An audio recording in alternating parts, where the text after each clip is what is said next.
let's take a look at what other big events are coming up this year in the BUCS calendar. If it goes, and it does! Big strike. Marley Jessup. And he's swept up by his teammates. Paul Brown Bappo! And here we go, we are underway. Rogers! Welcome to the greatest day of the week.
Hello everyone, welcome to the David Ross Sports Village.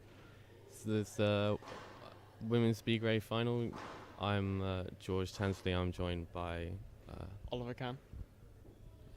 we're here to talk through the match as it goes on.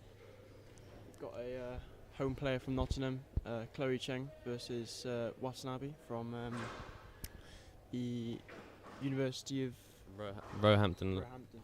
in London. Not seen many players from Roehampton in this tournament, so they seem to have a star here in the final of the Women's B final. So I haven't been keeping up with the Women's B final so much, so it'd be interesting to see the standard here and how these players deal with the glass court, because not many players get the chance to play on the glass court. There's not many here in the UK, so I got to play on it a couple of weeks ago, and it's certainly a lot different, and especially in a big final like this. It'd be interesting to see how the players adapt.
Seems to be Chloe to serve for Notts. Should be starting shortly. You played on the glass before, George? A few times, never for a match. Only really in training. How do you think the players should change from a normal court? It's a lot more dead off the front wall. Yeah. It's much harder to hit through onto the back, and if you're playing short, it's going to stay around in the front. Yeah. It's a very punishing court, so this could either be a really, really tight one where lots of nice line hitting, or as soon as a loose one's hit, you can chop it in quite easily on this court. So we might see some good shots today, or a very short match.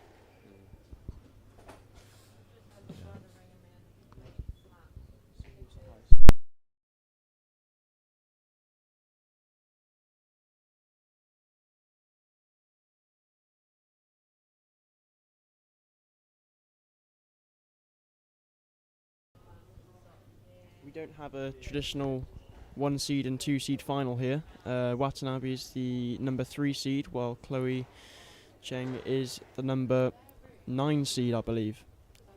So certainly interesting. They must have had some good wins to get here. I believe Chloe played a 3-2 to get into the finals. Looks like a very tough game. Watanabe has played 3-love in all her games to get here, so maybe Confidence into the final then. and some less work in those legs. My coach always told me you need to fight for the first 4 points of every game in a match. So we'll see how Chloe deals with this now.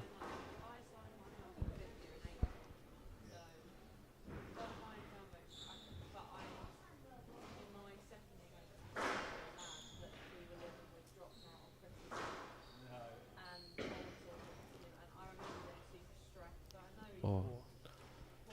Good constructed rally there. Just a bit less in the execution there on the cross-court volley drop.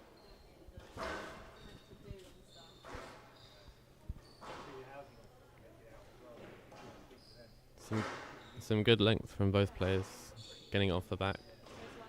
So. That's a good one. Opportunity here, well taken.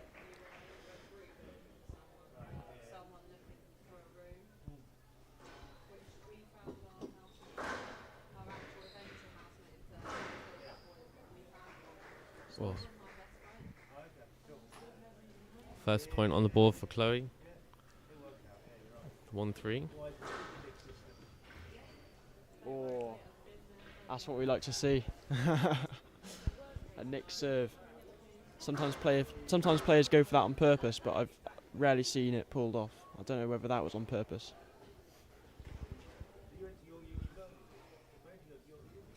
Well, a short exchange of points, up to 4-2 now.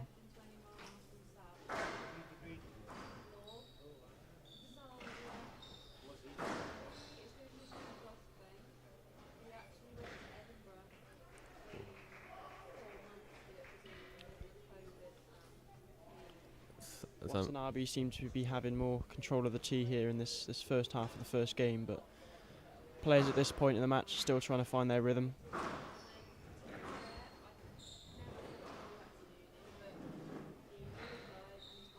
That's nice.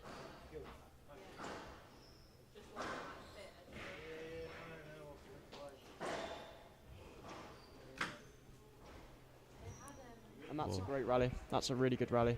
Good movement from both players there. I say that's probably one of Chloe's strong points, is her movement. I'm not sure about Watanabe, having never seen her play before, but we'll see how it goes. She seems to be very dominant at the moment.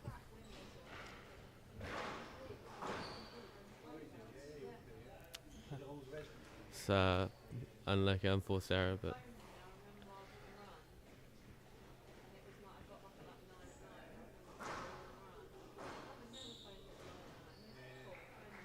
it's a good shot. It's clever, hitting into space there.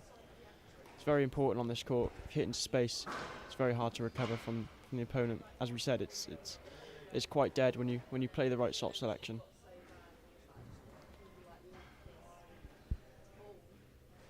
It lands so short in the front. Maybe we might see some dives today, George. Do you ever dive in your matches? I've never dived before. Never dived before? Not even in training? Never. Although I do believe Chloe's been diving around in her matches previously. Wow. Something to look forward to then. If there's a match to do it, it'd be now. Give everything.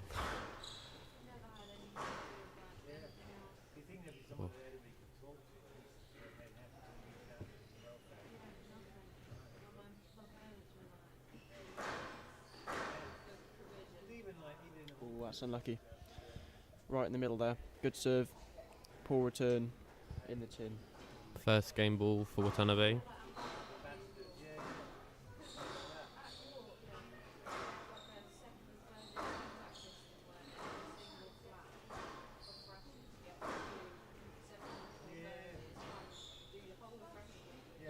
Opportunity.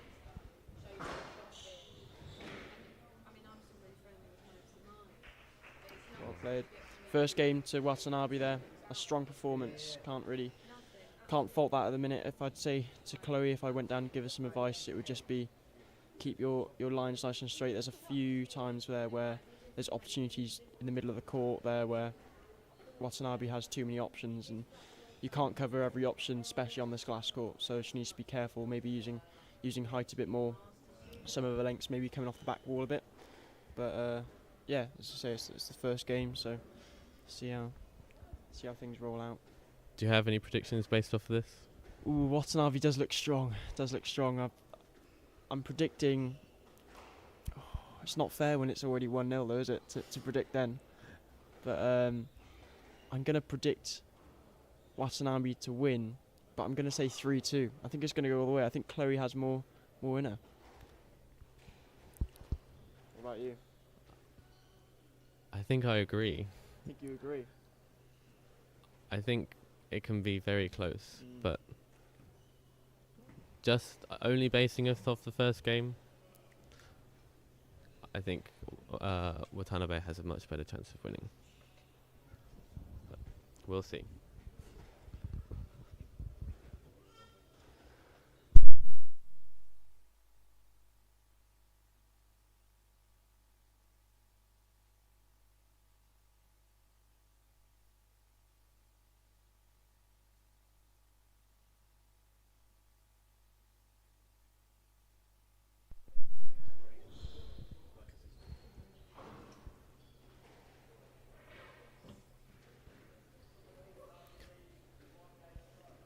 Back on court now for the start of the second game.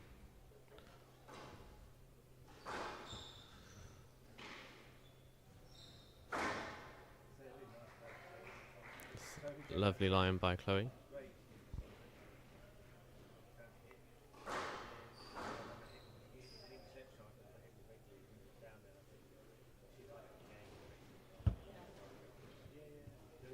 Stroke ball.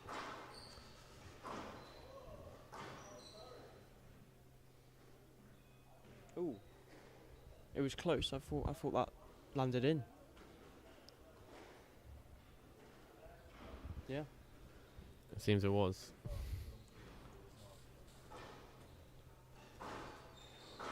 Loose ball in the middle. Covered nicely by Chloe.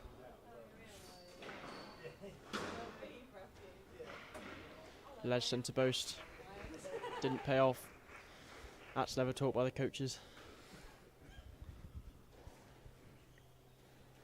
Do you like a ledge centre post, George? Do you play them? I don't play a boast very often because I always hit the tin. What about the ledge centre post? Oh, that's a lovely shot. Lovely finish there. Perfect.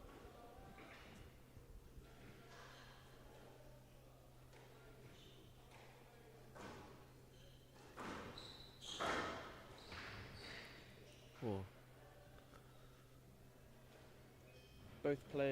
Both players having a nice high tee position, looking for the volley. It's good to see a nice attacking game. I think that was a let there. Yeah. Yeah.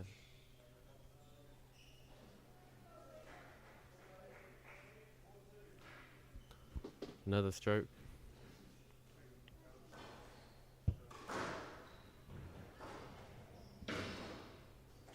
Do you fancy yourself as a ref, George? No. It was honestly a bit stressful just doing some of the reffing at the park. That's all player refs, and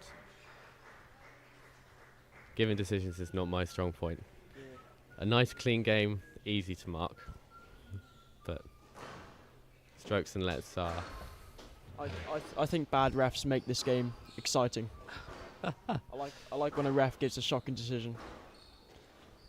Well, there have been plenty of shocking decisions. Yeah, it's been a fair few. Nice effort there from Chloe. Couldn't get to the tricky attack there from Watanabe.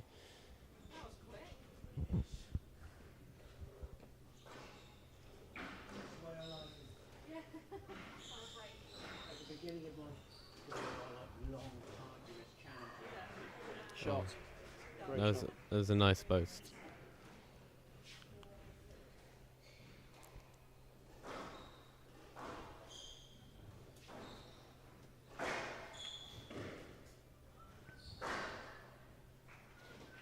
That's a good shot. Watanabe's been going for a lob serve in all of her forehand serves so far.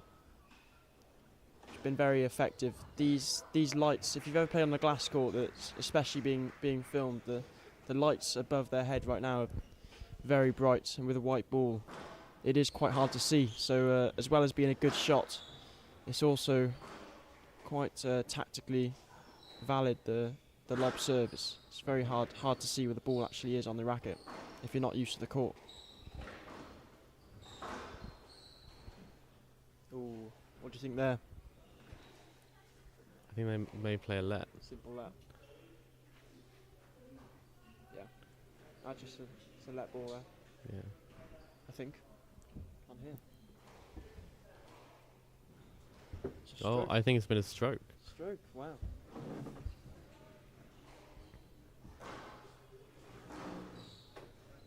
Out of court. It's good work from Chloe, bringing it back into 7-all in the midpoint of the game. Watanabe was very dominant at the start.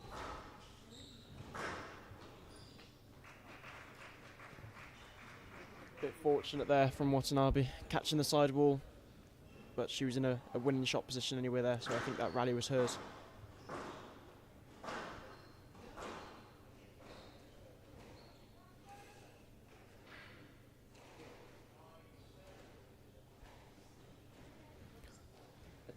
A 2-point gap in this stage of the game is crucial.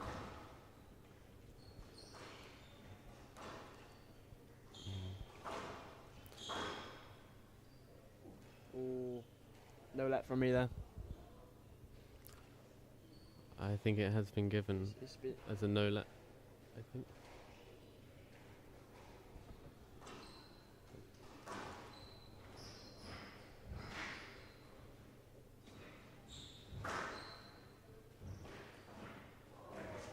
oh, Yeah. 11-7. Watanabe leads 2-0 now.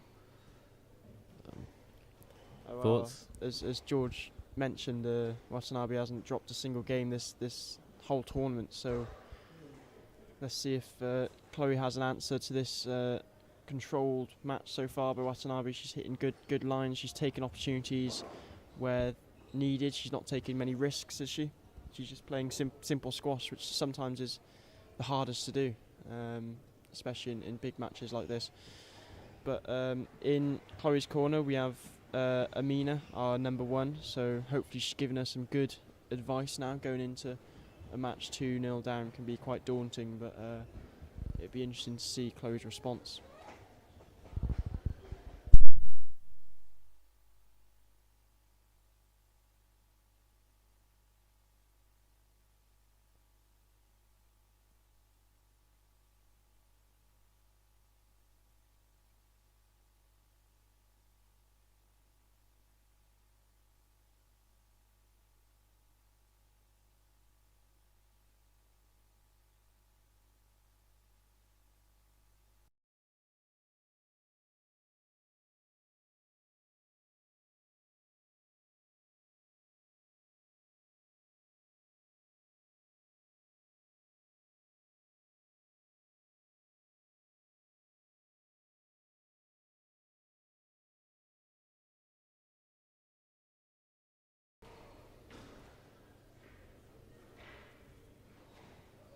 Start of the third game now.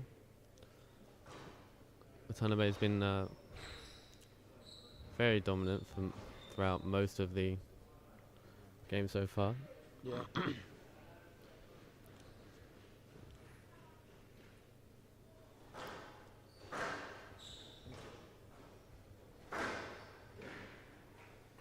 To Chloe. That's 1-all.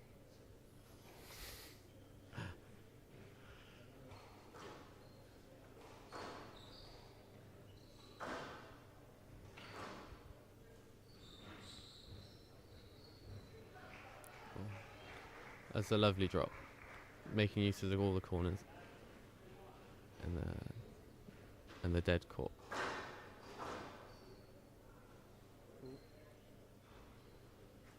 Stroke ball.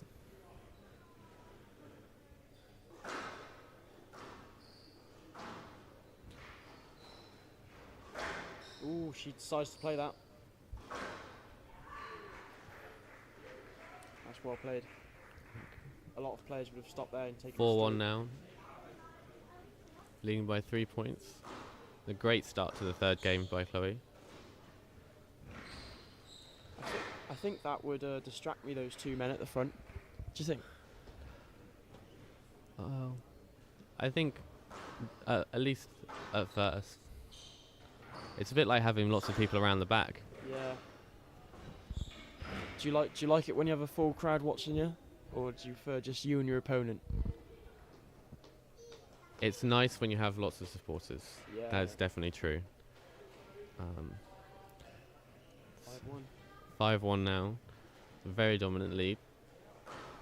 Very, very quickly as well. Good volley. Look at the tee position there. Completely control the tee in that rally. Really good.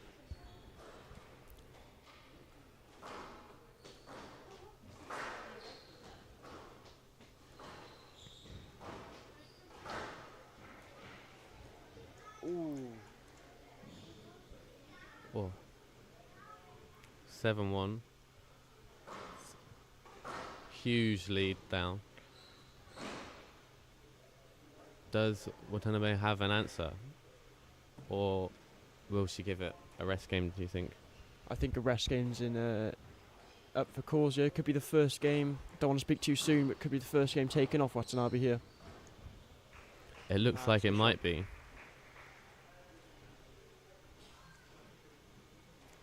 2-8 now. 6-point lead.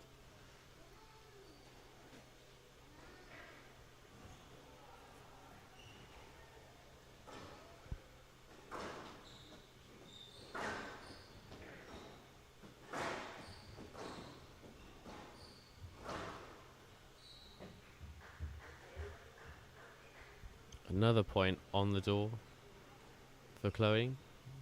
7-point lead.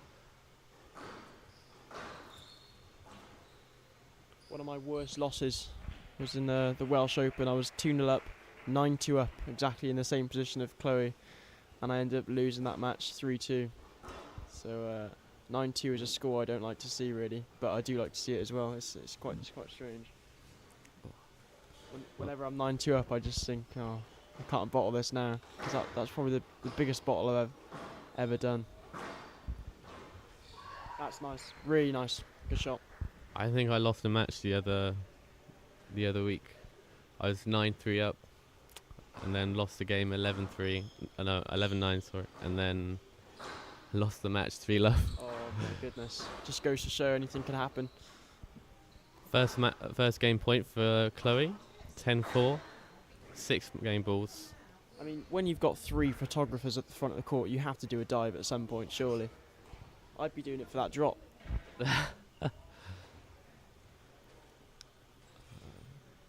5-10, I think.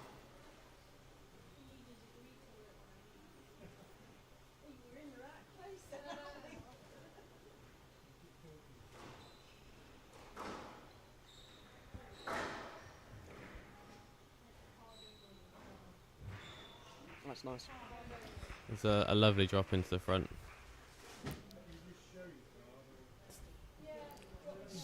She's closing down these game balls. Yeah. Watanabe definitely isn't taking this as a rest game. She's fighting for it.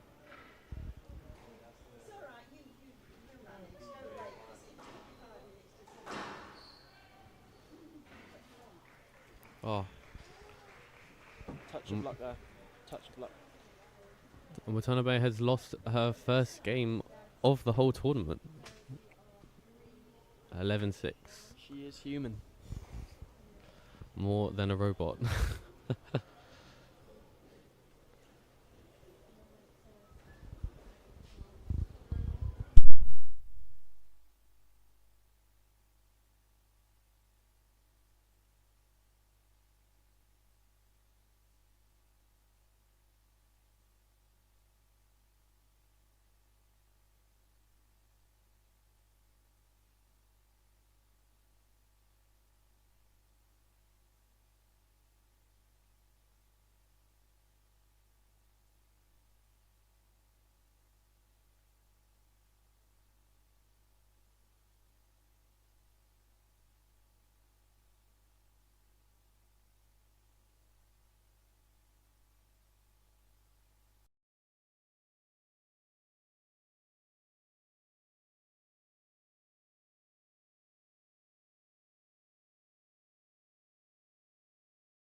you think Chloe can keep up the pressure? Most definitely. Seems we're off to a firing start already. You can see the tempo's a lot higher in this fourth game. That's a let ball. What do you think? Does she have it in her? 2 games down? I think she could. I think she has it in her. Having seen her play many times, I think she definitely has the strength of will. Is Chloe a first team player? I believe she plays number 6. Number 6. So So, first team. yeah, Depends top on- of the second team, or a bottom of the first.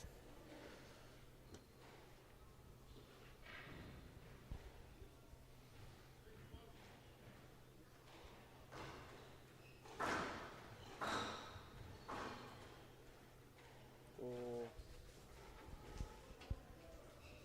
has that been given as a stroke? It's been given as a stroke. 2-love Not to sure. Watanabe. I thought there was a lot of clearance there. Yeah. 1-2.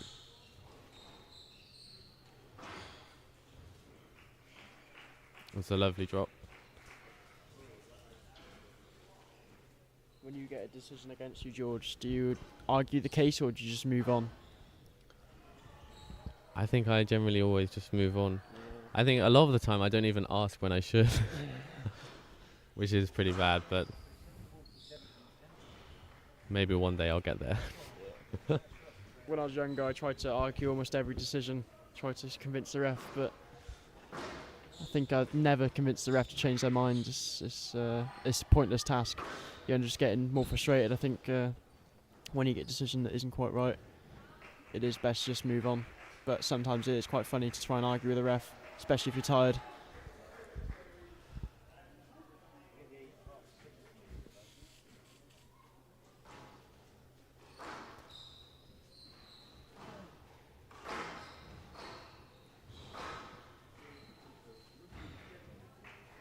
Watanabe has had a good answer in the start of this fourth game with a 4-point lead. Very reminiscent of the first 2 games. We'll see what Chloe can do.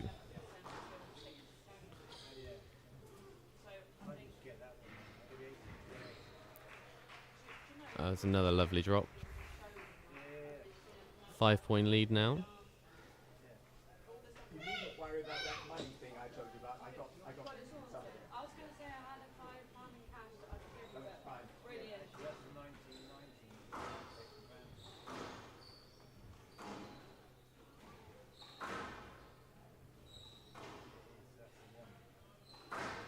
Nice use of height.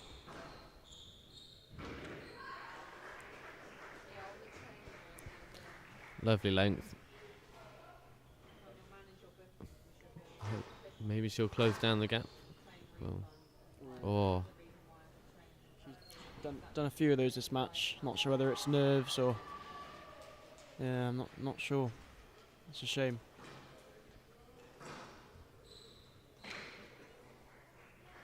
oh.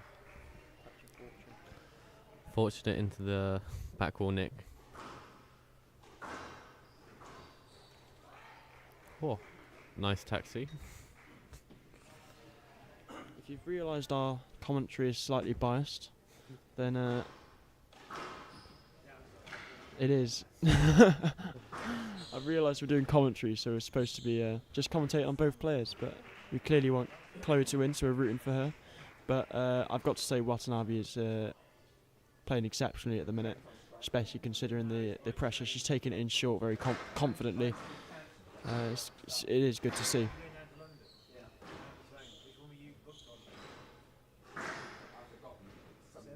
Ooh.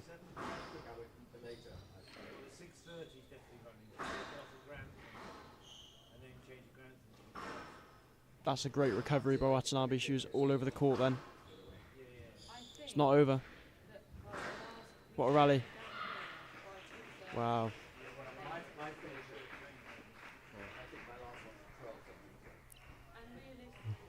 First match ball. Will she? Match ball of 5. Will she close it out on the first match ball? We will see.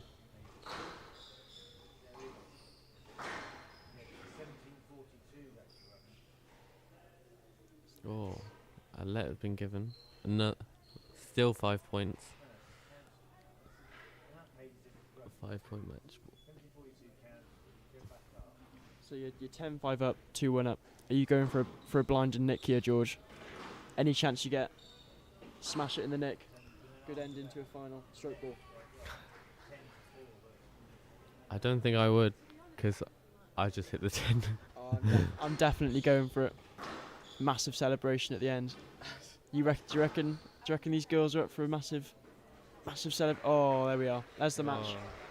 Stroke ball on the last shot, and Watanabe wins 3-1. Good sportsmanship from both players there. Nice to see. Thank you. Thanks for tuning in. We've been George and Ollie commentating the Women's B final, and it's a great match by Watanabe. Well played.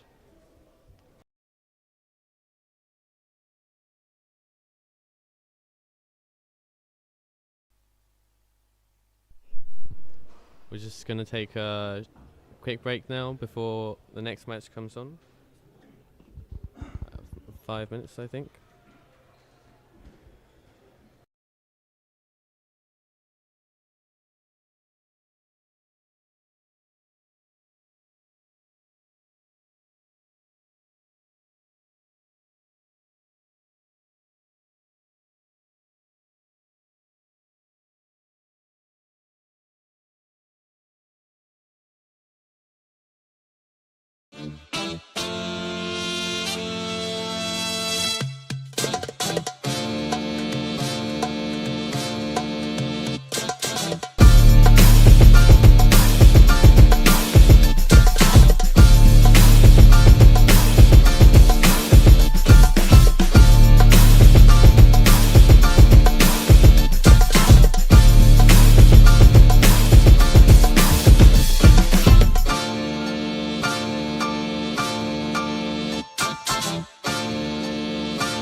This annual flagship event, marking the 10-year anniversary since the start of BUCS Nationals, always no shortage of colour, drama, excitement and names to watch out for as university students from across the UK battle for glory and bragging rights. He is powering away to the wall. Is it going to be enough? Things are about to heat up a little bit. They're all coming back in the closing stages. Oh, what a finish that was. It's a new BUCS record. She will take the goal. Was it ever in doubt? But they're pretty much neck and neck here on this second leg. So tight, shoulder to shoulder. Trying to get alongside. Looks like it's between these four for the medals. She's going to bring them home. It's going to be gold. Stroke for stroke now, into the finish. Where's this one going to go? Brunel come home to defend their title. Who would have thought? Who would have thought? Messi in the London. I've got to all.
Hi, welcome back to David Ross Sports Village. I'm Michael Wallace, and with me is Alicia Martin. And we're commentating on the men's B final between Gabe Cox and Stanley Sykes.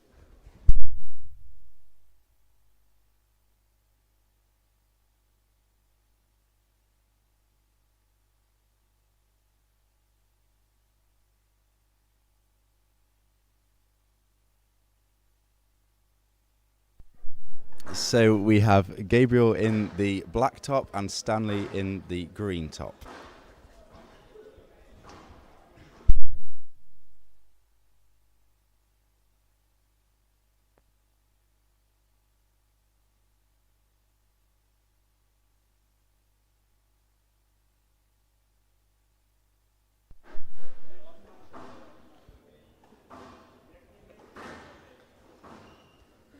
It's good rally building for both of them here. Yeah, keeping it tight down the left-hand wall until one of them makes a mistake.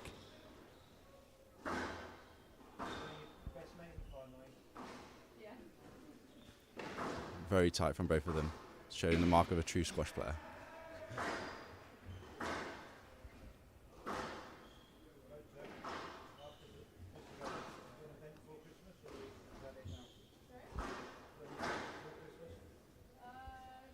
Shot by Gabe to get 1-0 up.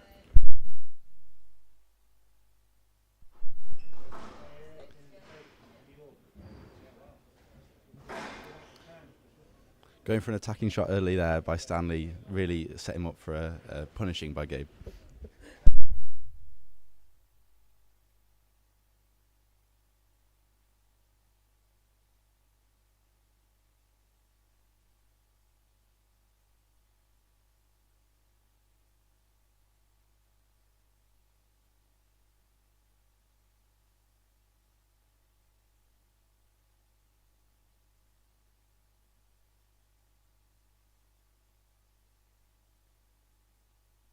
Again, clinical accuracy by Gabe.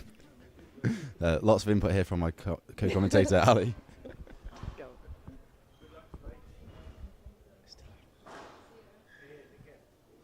Gabe's coming out with some force.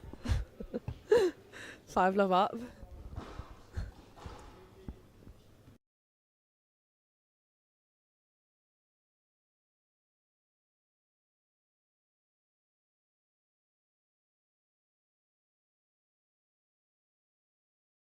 How you feeling, Mike, about this game? Yeah, it's not quite as close to as I was expecting, but I think Stanley's going to come through soon and kind of work his way back into the game. Oh yeah. Not to be Notts final. It's always hard to play your friends. Yeah. We're very close on squash levels, which is the universal ranking system. Very few points in it, so you know, it's all really unexpected what the outcome will be. Also counts for a university ladder game, so if Stan wins this, he'll be overtaking Gabe in the rankings. And going to number 3 in the men's rankings, so a lot on the line. Good here. rally.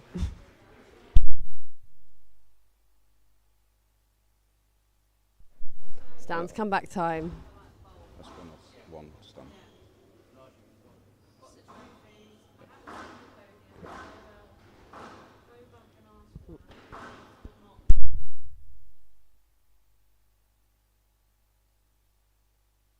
Loose from Stanley there, giving away a stroke to Gabe.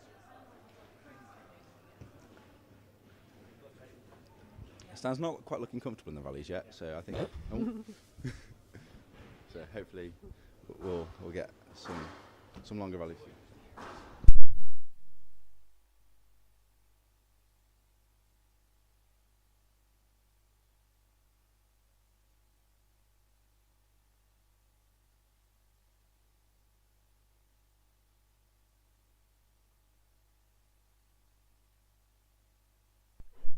Do you have a favourite to win, Mike? Or is that a hard question, considering they're both our team? It's a hard question. I'm going to go with Gabe for this this game, but I think Stanley's definitely got a game in him at least today. I think I'll have to go with Stan as he's on the back foot. I saw Stanley earlier with his headphones on, getting really ready for the game. So hopefully that preparation comes through, and he can.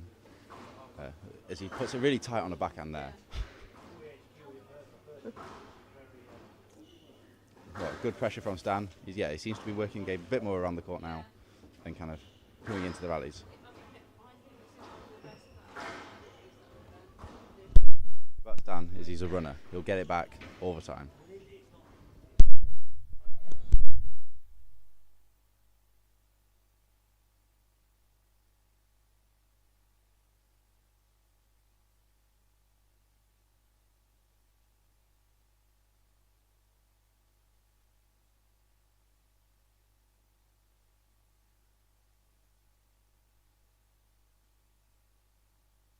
Lovely nick there by Stanley, putting good pressure on a weak serve from Gabe.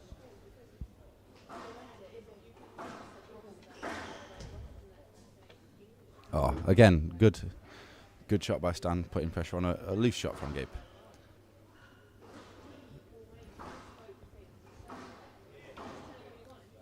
Do you think that this has been a fair reflection of what you would expect from this game, or do you think there's going to be more to come?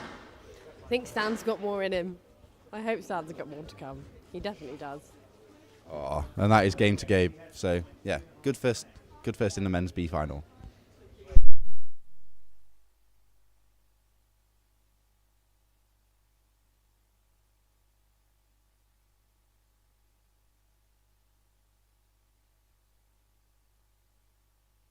Yeah, so that's 11-5 to Gabe in the first game. So 2 more to win for Gabe, and 1 more to get Stan back in the game.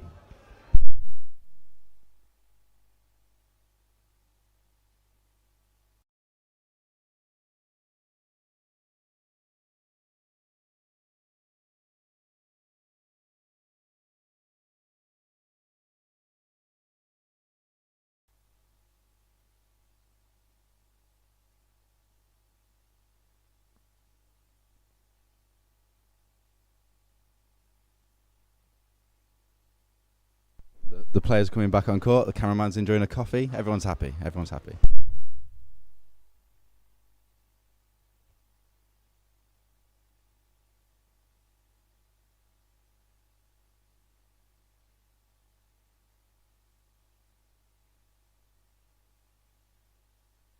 Shout out Sean. Shout out to Sean Nolan who's watching on the live stream.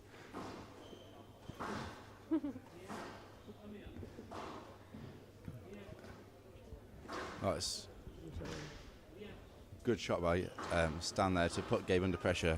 Now commanding the rally, but Gabe's done well to Gabe did well to recover that, and then Stanley made an error. Stan coming out strong. Clearly, he's got some good advice from one of our coaches. That's a good point, Ali. Who's the coach going to support? Who's the coach backing? Who's getting the primary treatment by Chris? Maybe Chris alternates. Maybe Chris alternates who he picks. Picks the losing side. Who knows? Cameramen back on now. Oh yeah, cameramen put down their coffees, picked up their cameras, so but everyone's back at work. Shot by Stanley. Lovely stuff. Very gentle hands.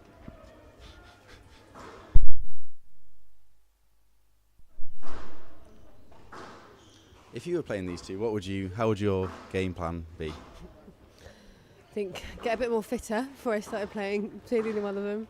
Gabe never gets tired. I watched him against Mikey and he was commanding the rallies, winning the points. Oh, poor error there by Gabe in command of the rally and just put it in the tin. I think you would have done better than that, Ali. What you, Mike, in your prime, in your uninjured prime? In my prime, I think I'd win this easily, to be honest. I think so. Yeah, I think, my clinical finishing in all departments would just really allow me to win. Stan's making a comeback. Yeah. Stan's found himself a bit more found his feet in this game and looking to control the rally and get himself back in.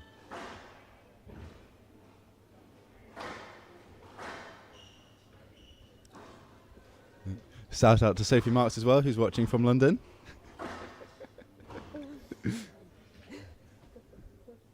Oh.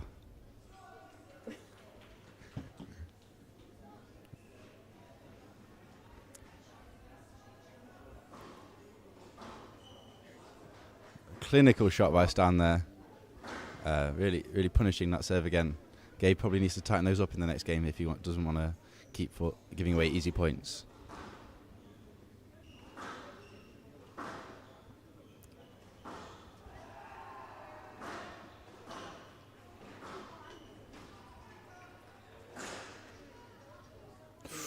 Oh, unlucky tin there.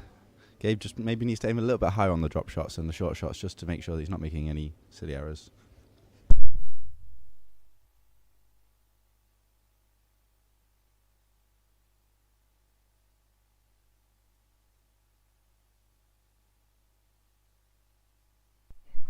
Matthew Dyter on the right side there, just getting ready for his game.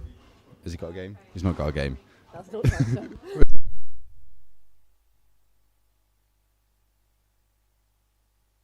So, correction, sorry, that was not Matthew Dyter. It was a cunning double.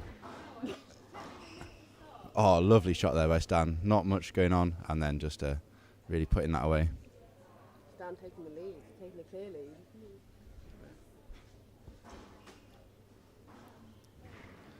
It's hard to call this game now, Ali. How would you call it? I think I got to stick with Stan. It'll be a big upset if he wins. So. Yeah, well, it's it's literally all up for grabs. So we'll see.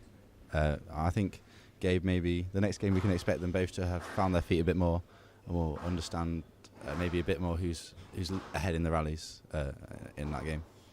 Oh, Mike. Turned it off.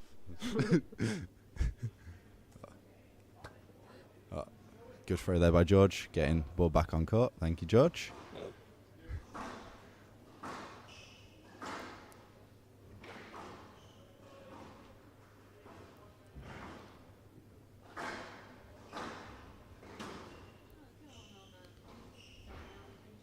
Both players employing a nice, slightly unconventional drop shot from the slightly shorter backhand length, which is working well for both of them.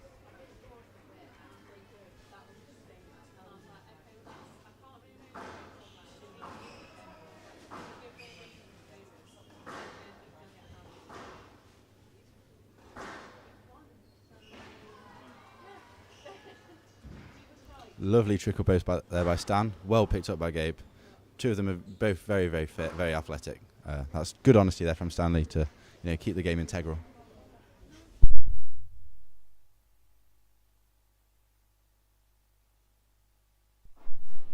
Oh. Again, that serve is vulnerable to a Stan cross-court nick. So, maybe tighten up from Stan.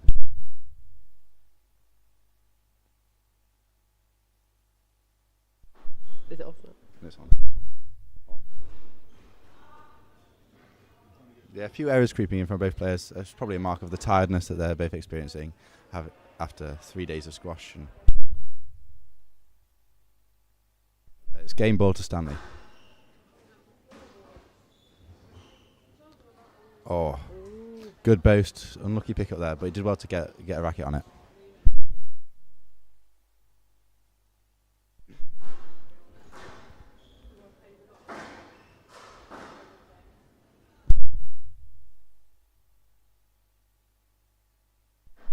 Very tight squash here from Gabe, and Stan's dealing with it well.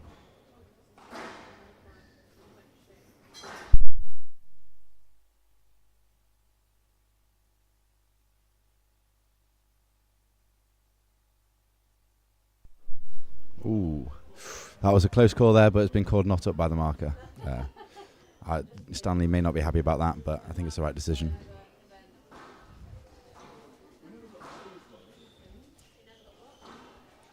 Shot there by Stan, putting good pressure on and then working back the length, to really move Gabe around and get those legs going tired, which is quite an impressive feat from Gabe, as he is a thoroughbred.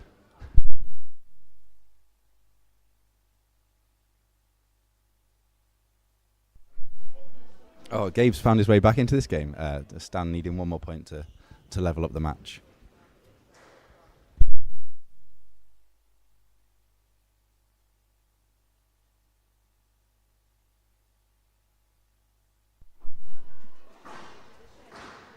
Ooh, a few errors creeping in from Stan. Maybe getting a bit excited with that 1 point off, leveling up the game. But he needs to keep his head level and keep consistent. How do you find when you're struggling, when you're losing points with quite a few game balls? How do you deal with that and make sure that you finish the game off strong? I think you just got to look to your crowd, hope that there's people cheering you on, keep your head in the game and push through. That's what you got to do. And that is a lovely shot by Stan to take him ahead again to one more game ball. In your final this afternoon, Ali, are you taking anything learning from this game? I think just keeping those rallies going, taking it early, then pushing your opponent into the back. It's to prolong the rallies and hopefully tire your opponent out. That's the plan.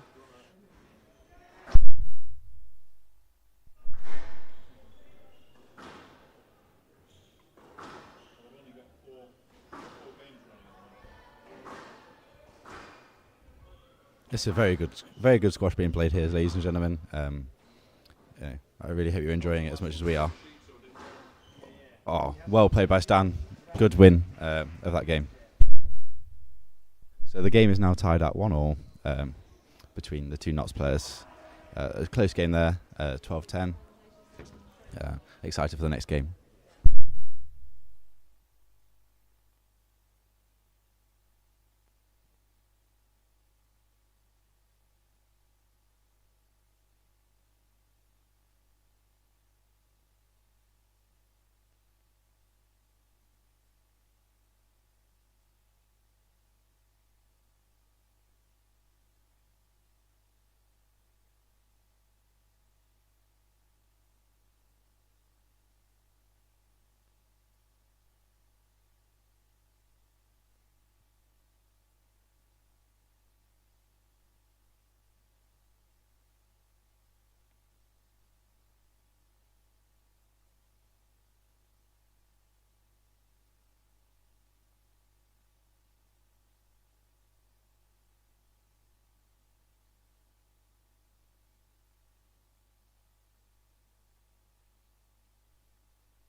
Right, so it's 1-1 in games. This is when it gets serious, when the nerves start kicking in. How are you feeling, Mike? I'm feeling tense, to be honest. I don't know where this is going to go. Just excited to see some good squash, to be honest. Oh yeah, if it's as good as the other two games, then we're in for a treat. Yes, indeed. But there from Stan, showing off his football skills as well.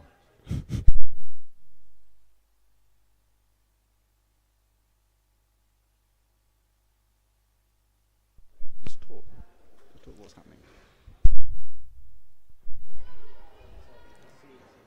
So it's 1-0. Game's off to a good start. Again, lovely backhand volley from both of them. That's something they've both clearly been working on in training, and it's coming in clutch in these games. Quick shout out to our new head coach, Chris Ryder. Yeah, done a lot in not very much time, so that's really impressive.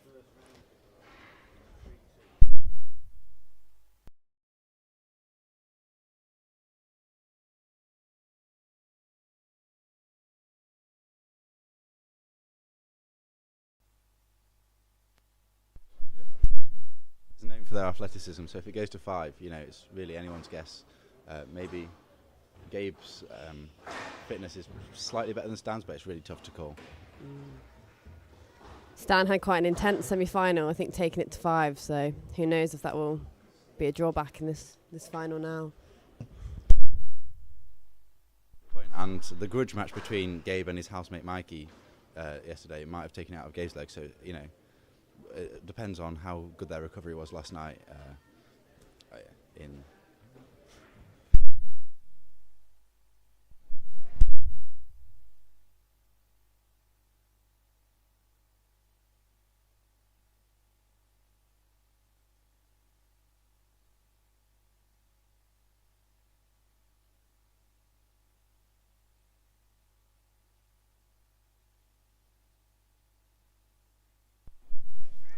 Good shot from Stan, making a bit of a comeback.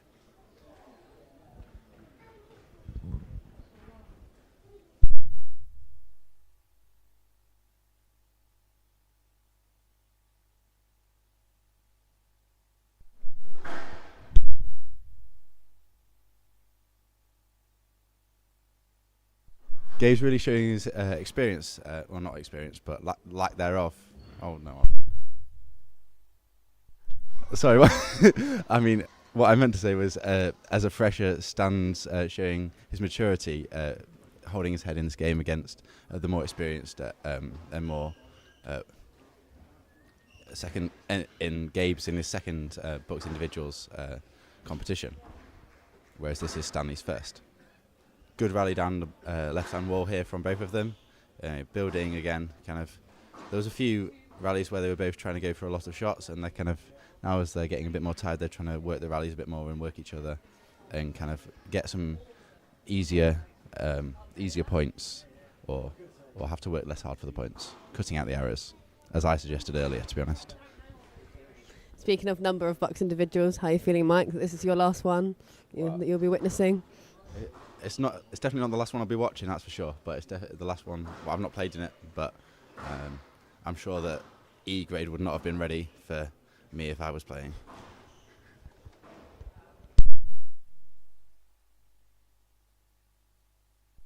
Gabe taking a clear lead now.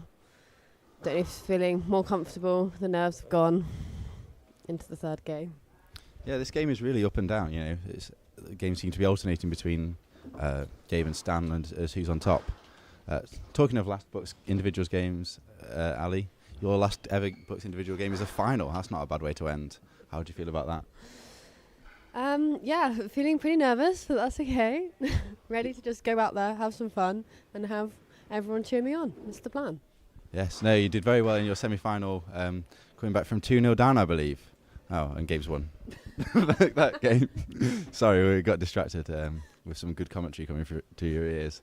So that's 2-1 to Gabe, 11-2 there. So a bit less close than we were expecting, but hopefully we come back for a tight next game.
So Gabe's on here getting his shots practiced, hitting a few into the tin, so he'll be hoping to cut that out. Stan taking a bit more time, so maybe that's a sign of tiredness, or maybe that's a sign he's just getting his head back to come and really dominate this game.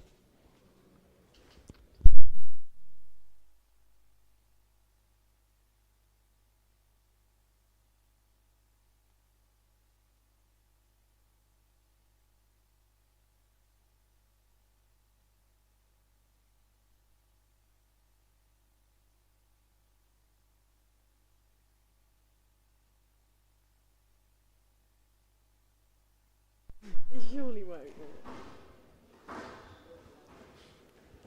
Tight squash here.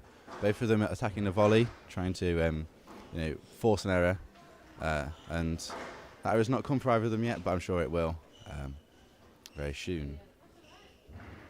Oh, that's a good shot from Gabe. Good shot, moving Stan really from one side of the court to the other, and he's fast, but he's not that fast.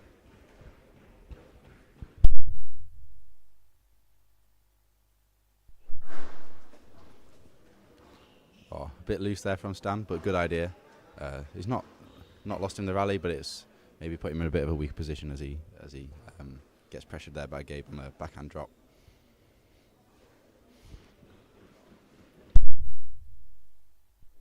What, Ali, would you say are the strengths of each of these two players, having watched these over your course of the university, but also in this game? I think, as you said, Gabe's got more experience. He's done this before. He knows what he's doing.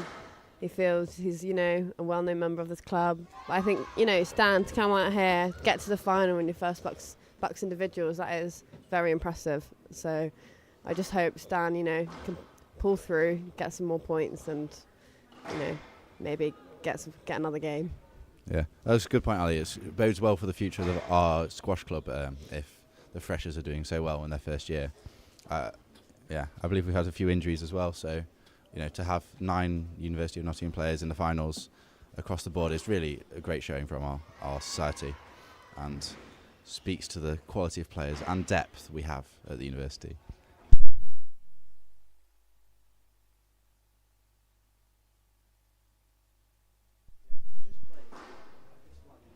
Stan needs to find his feet in this game. That little extra time maybe didn't do exactly what he hoped, but with shots like that from Gabe, there's not much chance of getting in it. But I'm sure Stan will find a way.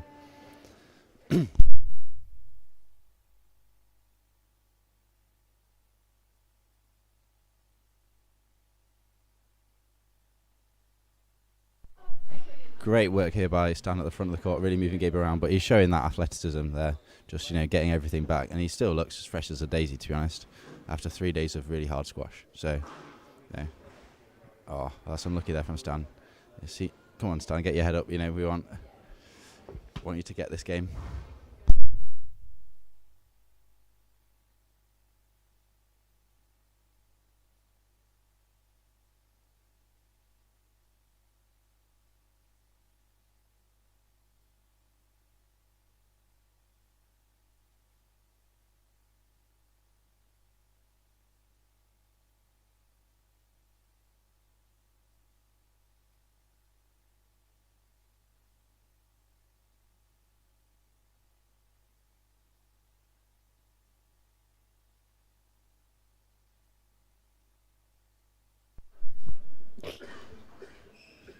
You're known for your counter drops, Ali. How do you do them so well? Well, I've been told that I have a very big lunge and that it gets in people's way. I think maybe blocking is more of my tactic than anything else. Not quite like Gabe's, unfortunately. Well, whatever it is, it appears to be working with you in the final, so hopefully those work well for you later. Yeah, get that leg stuck out, trip up your opponent, see what goes. Oh, that's an unusual error there from Gabe. Stan find his way back in. Hopefully, we're going to get a really close game at the end of this. Stan's looking to have found his feet a bit more. But that is just some interesting shot there from Stanley. Just trying to, not put anything too easy for Gabe, but Gabe manages to push it away. And that is game and match ball to Gabe for the men's B final. It's been a thoroughly enjoyable game.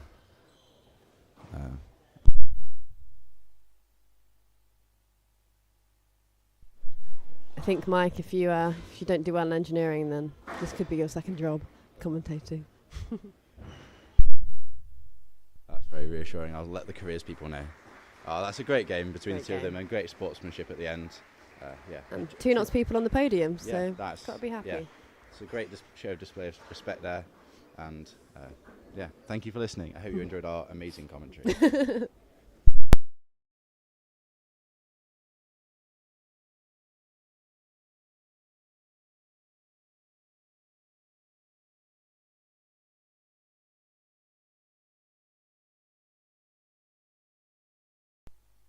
We'll now be going for a short break till 12:30 for the men's 3-4 playoffs. So hopefully we'll talk to you then. Enjoy your lunch.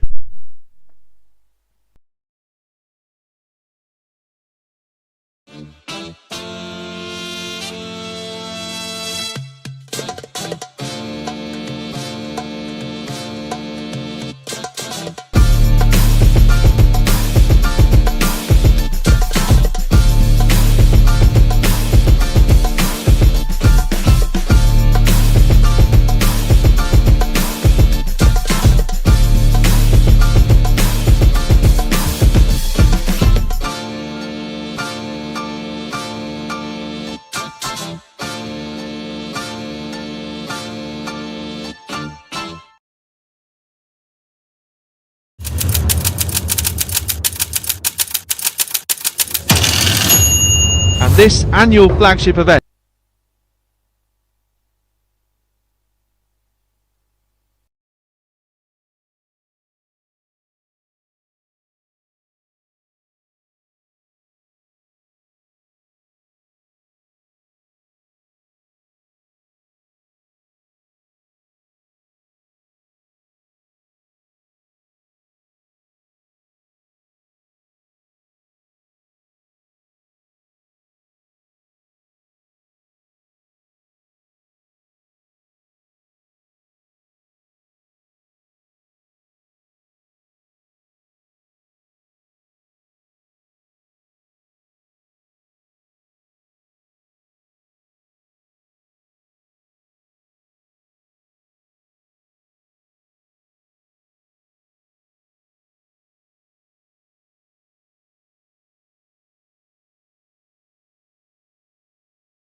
this annual flagship event marking the 10-year anniversary since the start of BUCS Nationals, always no shortage of colour, drama, excitement and names to watch out for as university students from across the UK battle for glory and bragging rights. He is powering his way to the wall. Is he going to be enough? Things are about to heat up a little bit. They're all coming back in the closing stages. Oh, what a finish that was. It's a new BUCS record. She will take the goal. Was it ever in doubt? But they're pretty much neck and neck here on this second leg. So tight, shoulder to shoulder. Trying to get alongside. Looks like it's between these four for the medals. She's going to bring them home. It's going to be gold. Stroke for stroke now, into the finish. Where's this one going to go? Brunel come home to defend their title. Who would have thought? Who would have thought? Especially in here in London. I'll chat to all.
welcome back, everyone. We've got some new commentators for you. I'm Michael Talentire. I'm Fraser McMinn.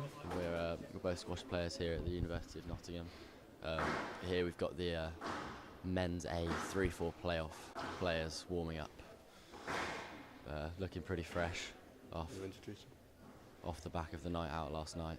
We've got Will Salter representing the University of Birmingham on the left of your screen, and Darren Rahul Pragasam from UE on the right of your screen. So yeah, should be a pretty interesting encounter. I'm sure it will be. Fraser will be offering technical insights throughout the match. We'll see about that. We'll see. And I'll be here to offer some assistance when he gets it wrong. When's a very presumptuous word. If, maybe. No, my technical knowledge of squash, I'm sure that won't happen. So, not too sure if these guys have played before, but they look like they have played before, I'll be honest. Yeah. They look like they've played before. Okay. So yeah, it should be a fairly lengthy affair, I reckon. Salter loves a straight drive, and nothing but a straight drive. So, might be a bit dull for the viewers at home, but hopefully Darren hits some nicks. Yeah, play some old man squash, play some nice cross-court nicks. Yeah. Straight off the serve, that's what we like to see. Always go for the cross-court nicks. Yeah, there were some stellar cross-court nicks yesterday afternoon when he played Omar El Torki in the semi-final. Obviously not quite good enough to get the win there. Listen, he's a tough competitor. He knows how to play. Yeah.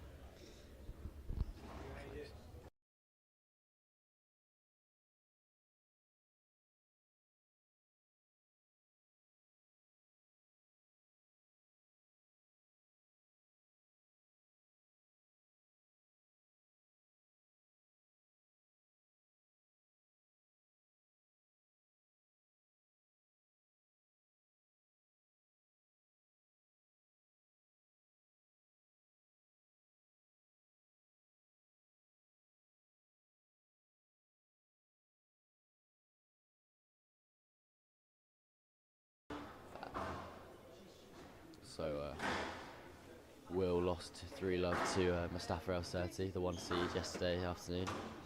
Pretty close in 3 games, but you know, Mustafa's a bit of an animal, so fairly standard result. And Darren lost, I think, 3-love to Omar El Torki, so that'll be our final later on.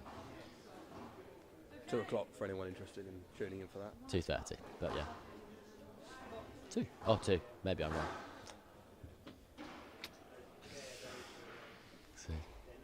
Oh well, Fraser can have that one. Thank you. Gotcha. Omar gets a star. He's a special. Because he is a star. He's a special. I think that might be the warm-up just about over. So what do you reckon, score predictions-wise, Fraser, from what you've seen? From what I've seen. Because I know you don't know either of these players. This is the first time I've seen either of these 2 players. I think Slater's got a good chance. I like him. Salter, that's the one. Not Slater. Yeah. Salter. He's good. I like him. Yeah. He looks strong in the warm-up. You've got to win the warm-up. Always got to win the most important part. Yeah. Squash is a very mental game. Yeah, it's all in your head. Rich O'Connor, our wonderful coach here at the University of Nottingham, always says to win the warm-up. You've got to win the warm-up. You can win that, you can win anything. It's the most important part of the game. That and the racket twist for service. They're the two bits I go for. After that, I'm happy to call it a day. Go to the pub.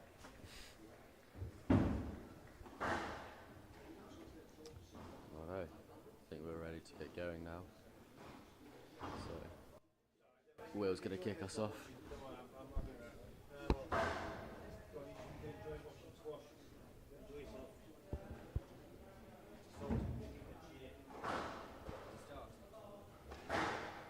See, he's already ahead, look. He's won the service. He's won the most important part of the match so far, the spin. So, here we go. And we're away.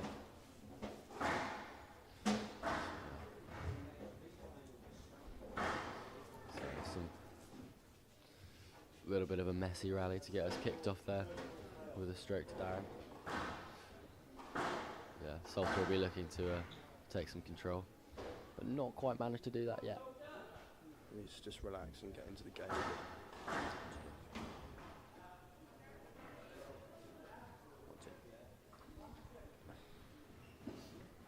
So Will's known for his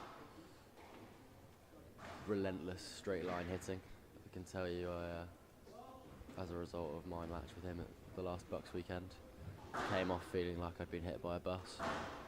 But I think Darren should be able to soak up some of that pressure with his skills. You see Darren trying to switch it up, play his own game, and force that on Will. Yeah. Anything loose, I think he'll definitely look to pounce on and sort of take in with some pace. Put Will under pressure.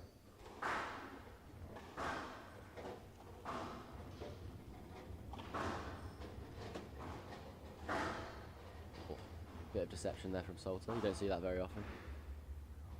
That's definitely down. Yeah, nice to see from Darren cooling that down.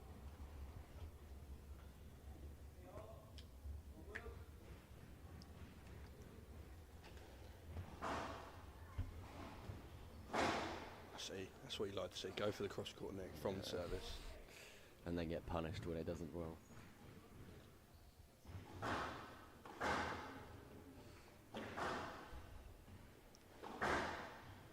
Found a few cross courts in this valley.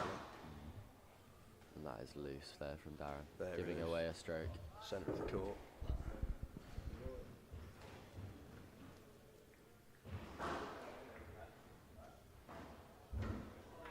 That's a lovely drop. Taking that in straight off serve. Followed it up nicely.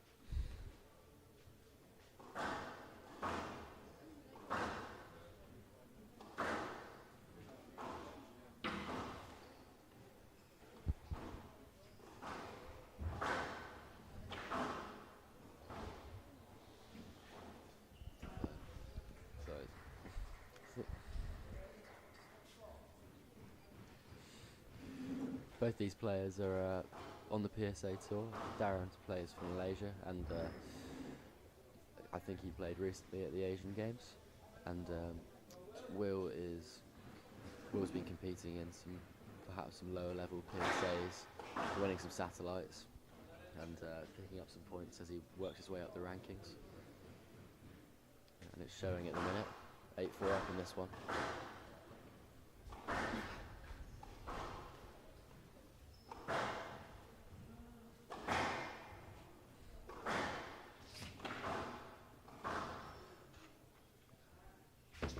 Just a simple safety let there. I think Darren's looking to push up a little bit more and take the ball early. Put Will under a little bit more pressure than he has been so far. Nice improvisation there.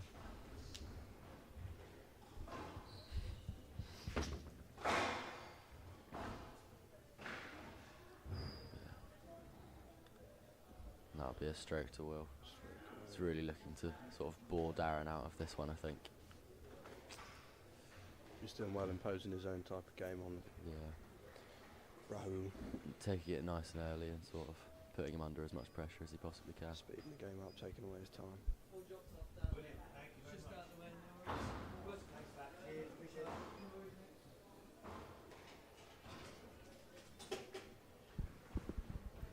We've just managed to find Salter's world ranking. He's currently sitting at 206 on the tour, which is pretty impressive. There's a lot of progress in a short space of time for him. Really broke through after the COVID lockdown.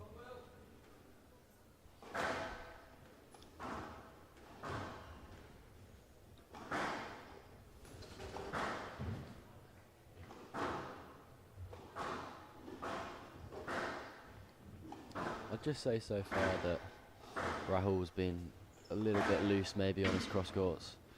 I think he should be working the lines a bit more. Will sort of stepping in front, taking his time away on the volley, but he's given him a cheap error there.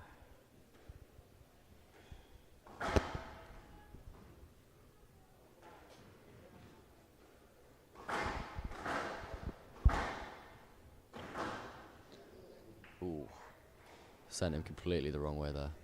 He was off back to Bristol. 10-6. Salter with game ball here now, we think. But that is absolutely beautiful from Darren. He slotted that in. Lovely shot from above his head. Beautiful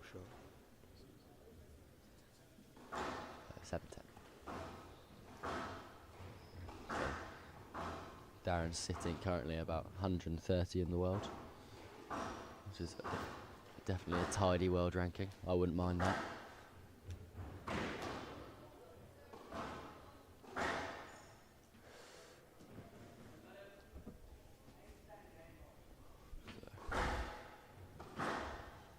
So Salter still with game balls here, but could get a bit twitchy if Darren wins this point. Nah, he's playing mind games. Keeping him in it, wearing him out. He's already thinking about the next game. It's all tactics. Well, I'm not sure that stroke says that, but we'll see. Could be looking at a 2 clear point situation here. Might be interesting. It's all mind games. I think this, as Rich would say. Yeah, this first game's definitely pivotal. Back wall boast. That's a start. So referee's given a stroke there. Will playing the ball back on himself. So 2 clear points now.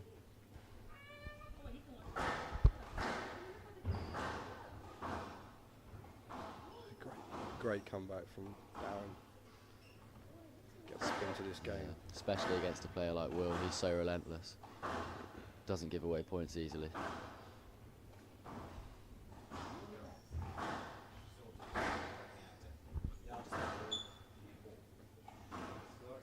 We'll probably be settling in for a fairly lengthy rally now. Neither of these two wanting to give away a point. That's brutal. Oh. That's down from Darren. Yeah. Snapped at that a bit. Another game point for Salter.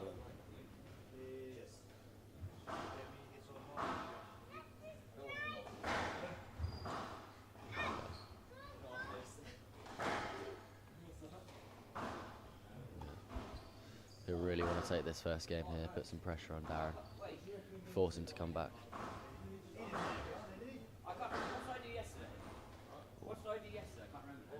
It's moving him short and long nicely in this rally. Will's standing firm on the tee, as per usual. Definitely looks good in control. Yeah, looks in his element. Overhitting his length, happy to play into the rally. Yeah. Just constantly hitting that space. Looking for an opportunity to attack. There it There is. it is. Ooh. Well got to from Darren. Known for his speed as well as his skills. Relentlessly attacking his backhand here. Yeah. Just resetting down the backhand side now. But that's a lovely shot from Salter. He takes the first game. He'll be pleased to take that first game, make some inroads. We'll be back with you for the second game shortly.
live at the University of Nottingham. M2 in the men's 3-4A grade playoff.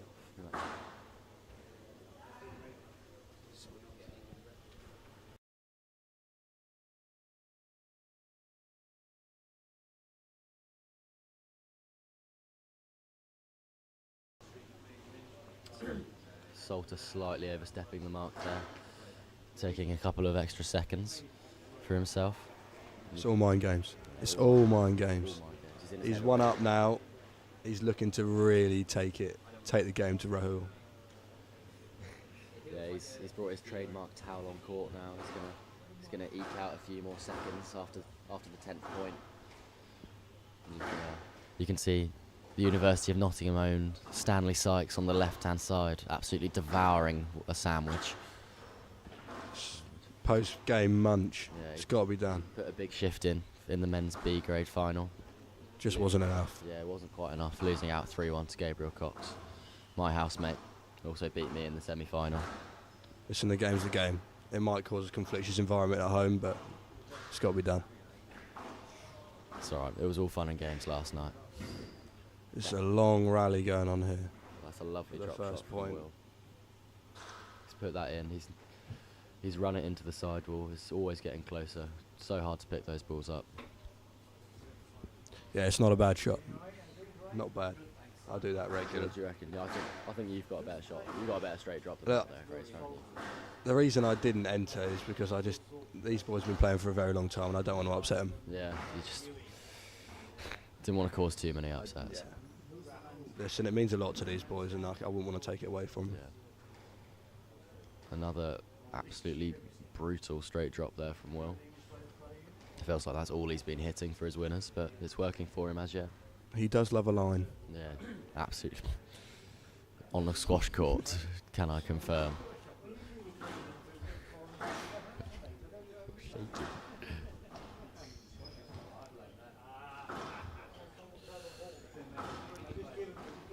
I think Darren's looking slightly tired, but he should really be looking to hit through the ball a little bit, but that's not going to help his cause. Little wrist flick. They don't teach you that. No. They do not teach you that. They do teach it in Malaysia, but he's not played it well there. A bit of a shocker from him. He's just not been able to impose himself at all as yet. He's sort of been sucked into Will's game and he's being forced to play this length, be invested in this length battle, which he doesn't want to be. Oh, that was a bit of a gutter ripper there. Tried the back wall boast, just didn't come off for him. No. Always a shot of desperation, that one.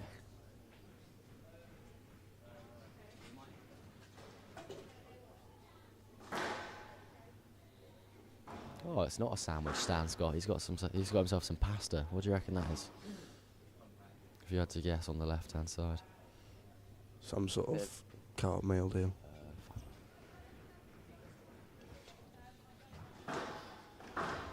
So Will's raced into a 5-love lead here. We're too busy thinking about lunch. Personally, I've got 2 bags of crisps and a Red Bull. Nutritious. And delicious. It's a 6-team diet if I ever heard one. Thanks for that, Talentar. That'll be a stroke to Rahul. Darren whiffed that one up, but Will couldn't put it away. Oh, he's taken that nice and early. It was a lovely cross-court nick, but Will managed to get it out. Yeah. The trademark Salter dig out. Another backball boast. Yeah. Salter's really putting himself in the ascendancy in this match now. He raced into a 6-1 lead, and you'd be surprised if he didn't close out this game. It's going to be a tough ask for Darren to pull this one back. But you had my money from the beginning. Always back the right horse. It's a lovely lob drop there. Yeah. Will's put it away nicely though. Darren's old man squash isn't going to last for long, especially with Will in this form. He just needs to be able to find that cross-court nick. Oh, just about nicked it, but not quite. No, nothing's working for him. He's going for anything. It's all angles and whiff-waff, as we like to call it here at the University of Nottingham. Do we? We do, apparently. 8-1, I think. That was wonderful. Except it was in the floor.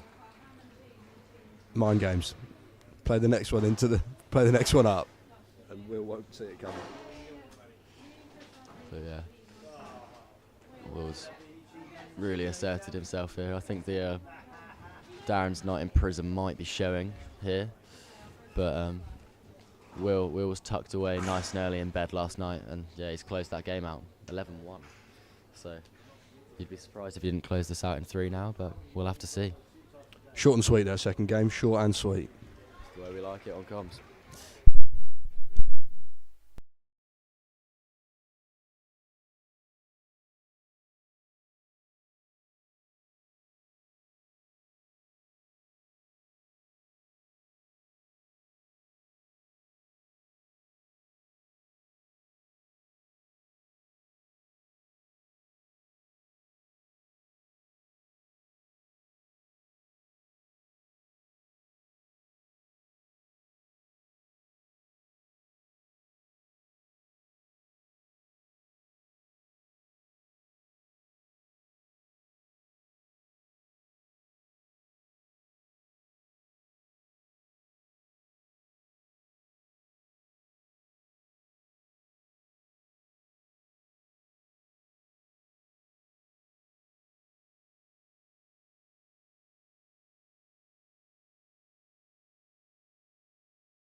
We're back for the third game now here between Darren Rahul Pragasam and Will Salter.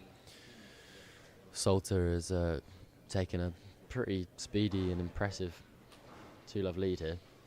First game went a bit out of hand for him when Rahul had a nice comeback, but eventually he managed to close it out to give him the 1-up lead, and then the second game was swift. Yeah, it was certainly straightforward. What do you think that Darren needs to be doing better here, Fraser?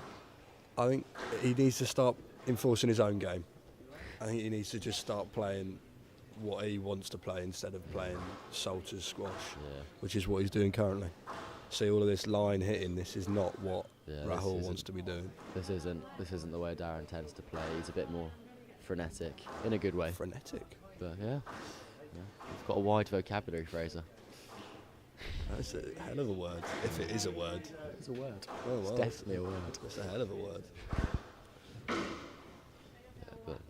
See, this is a lot of punishment down the backhand that Salter is bringing in for Darren here. Yeah, I mean, for both of them, quite frankly. Yeah, but this is the game that Salter wants to play. Yeah, he's happy to do this. Yeah, I can tell you, when you play against him, it's not a nice feeling. That'll be tomorrow for me.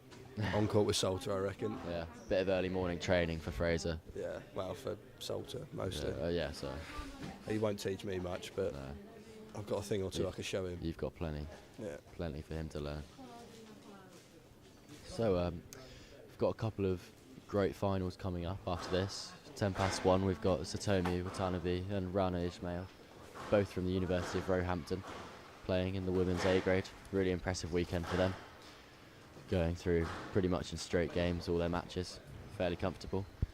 And then Mustafa El-Surti and Omar El-Torki at 2 p.m. in the men's A grade final, as Salter takes in an absolutely delightful drop shot there. His first 2 rallies have gone on a hell of a long time. Yeah. And I'm not sure Darren is going to thank Salter for that. No. I don't think he looks like he wants to be on court very much right now. I don't know, he's making some nice lunges, but... Yeah, he's still moving well. That was tight. That was a good length.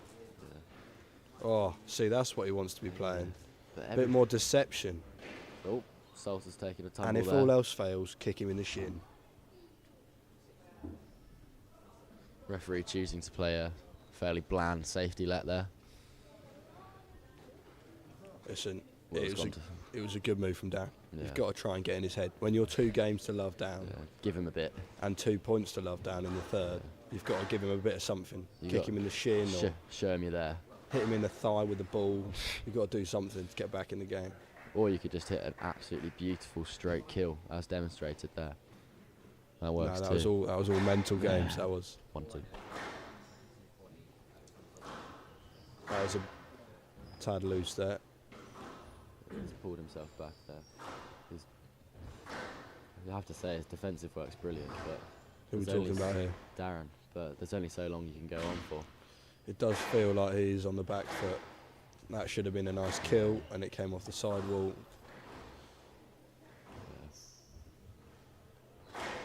Exchanging a few drops down in the front left, and trying to slow it down by playing the lobs. It's a great rally. All 4 quarters of the court being used here. And the centre of the court as well. Yeah. In the end. Yeah, that was pretty poor from Salter there. He's fluffed it back to himself. After tripping into the wall, he hasn't won a point. That was all mind games. Yeah. I'm not sure about that. I'm not sure I can call that one mind games. That's what we call commentators' curse, ladies and gentlemen. I think that was a tin. Yeah.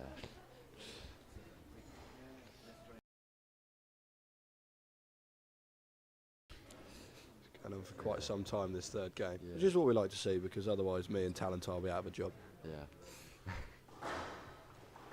Just the. That was a terrible serve. It was pretty poor, but just the one match for Fraser and I to commentate on today.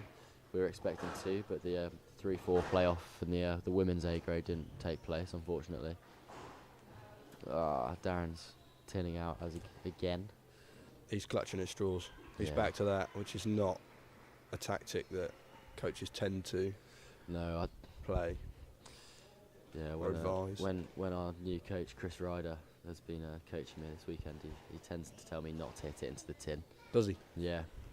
Quality advice. Yeah. It's good like that. Does he tell you to serve below the lines as well? His advice is far sounder than that.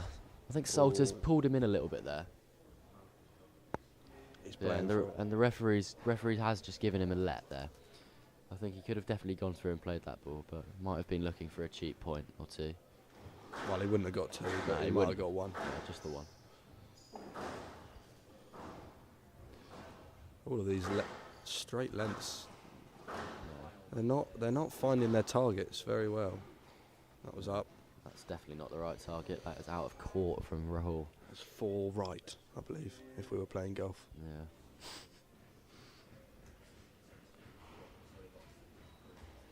So you'd be surprised if you could pull off a comeback here, wouldn't you? You would.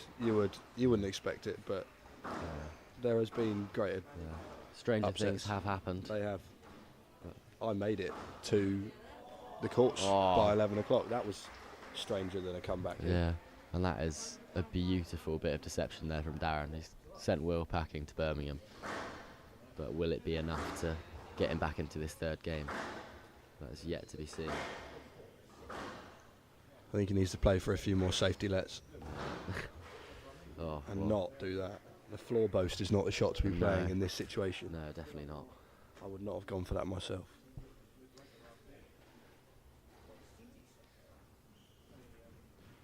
I think in all seriousness, the sort of the variation of Darren's players, it's either been perfect or just not good enough. Salter's gone. He's gone airborne there. It wasn't quite enough to keep him in the rally. I think we might have a little bit of court attendance. Yeah, the towel is coming out now. Oh well. And we'll see if anyone's willing to use that mop stage left of the. Salter is not willing to use his towel. Salter is not going to clean that off. No, he's just taken. I don't know why he took it onto court. He walked it onto court and then walked it straight off again. He could have picked that up next to the. That is a slightly strange choice there. But why is he holding the towel whilst doing the mopping? That is the question. Extra absorption. I mean, it's a bit unfortunate having the players do their own cleaning. I have to say. Listen, budget cuts. Yeah, well, they're sharing the duties out, which is very nice. It's good to see. Nice and sporting. Even though it's all Salter's sweat. Yeah, exactly, yeah. I have to say, as men's captain here at the Uni of Nottingham, I led from the front yesterday, doing some court cleaning. Well done. Bit of charity work. Yeah, a bit of charity work, yeah. Nothing wrong with a bit of manual labour. No. No round of applause there for the players. It's a bit disappointing from the crowd. And the towel has resumed its position at the front of the court. After doing absolutely nothing with it. So. But it does look good. So yeah, it looks very professional. Yeah. He might have wiped his hands a bit. And we're back in for the 11th point in this third game. Swiftly won by Will with a beautiful straight drop. He's really been utilising that front of the court so well. Taking it in with nice pace on the volley, stepping across. Darren having a little bit of a chat with the ref there. Don't think he's too interested in the squash anymore. He might be checking out if he loses this point, I reckon. And that is a wonderful kill by Will, but he looks like he might have gone down there with a bit of an issue, Darren. He's just relocating his ankle, and then he'll be back into the game, I reckon. Yeah. Oh, there's a bit of a... Oh dear. That was a bit of a prolonged sit down. It's not what you want to see, but he's back on his feet. Fine.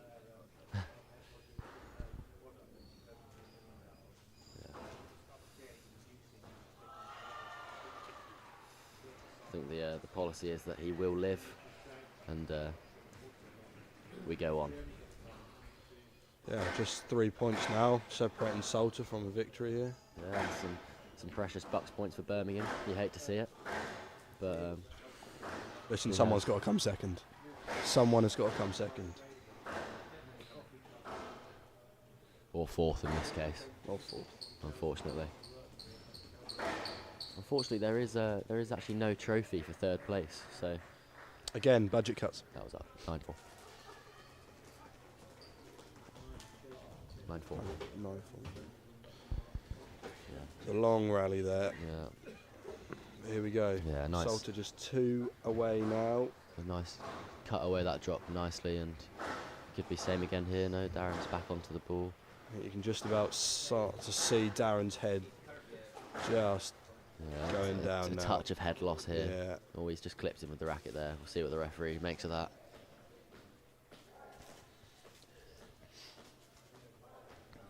Well, he's just given a let for safety. I think Darren feels that Will was in his swing and has affected his shot there.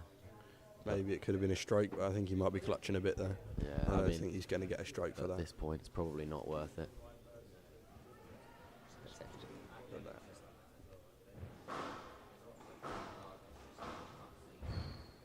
That was a lovely straight drop there. He's cut that away beautifully, and he's just 1 point away from victory now. Game and match ball. This is actually a clinical. fairly impressive upset. It's clinical, this is. Yeah. I told you. He had my money from the start. Terrible serve. Well, but he's more managed or to. Tactical down the middle, you never know. If so, it was pretty poor, but it doesn't matter at this point, I don't think. No, I can curse him as much as I like. No. He's not going to. Please don't. BUCS TV won't be happy with us. So I don't see Darren coming back from this, unfortunately. No. Oh, well. One back, but still 5 match balls here for Will. I'm sure he'll take one of them.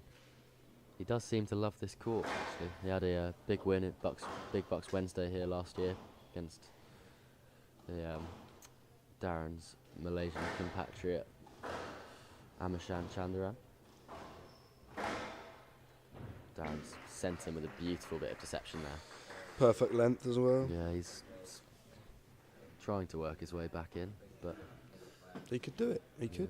You never know. I'd be surprised. He's showing a bit of frustration about the old towel usage from Salter there, but nothing. It's he all can mind really games. do. It's all mind games. Get in his head. When they start taking a bit of momentum, slow it down between points. Yeah. Pick up your towel, put it down, pick up the ball. Wipe make sure your it's hand a bit. warm.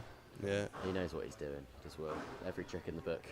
Correct your strings. That's a good one. I do that a bit. Rearrange your strings like it actually matters. Rearrange your headband. We all do it. Rearrange your strings like you actually use them. Most of mine comes off the frame. Pay for the whole racket. Mate. You do pay for the whole racket. I often try use the butt of the grip. You don't see it coming. We've locked into another pretty tasty rally here. It's a heated exchange here. Yeah. Darren is pretty keen to work his way back in, but he's struggling. Referee's called that not up from Will, but I personally think he got that ball. Nah. But, you know, no chance. You can't speak negatively about England referees, or they will find you. So. Serve looks a bit dubious to me. It would, yeah. So that might be our choppy live stream, but it might be. It's a lovely volley boast there from Will. He was actually telling me in the showers the other day that he'd ever played. He was telling you where, son? Yeah, in the showers. Yeah, we were. Very here intimate. at David Ross. Yeah, that a volley boast is a pretty poor shot to play. We were actually having that very discussion. It was. But he just played one, yeah, so mildly hypocritical. I know, but then again, he is breaking into the top 200 in the world, so I'll let him off. I'm certainly not doing that.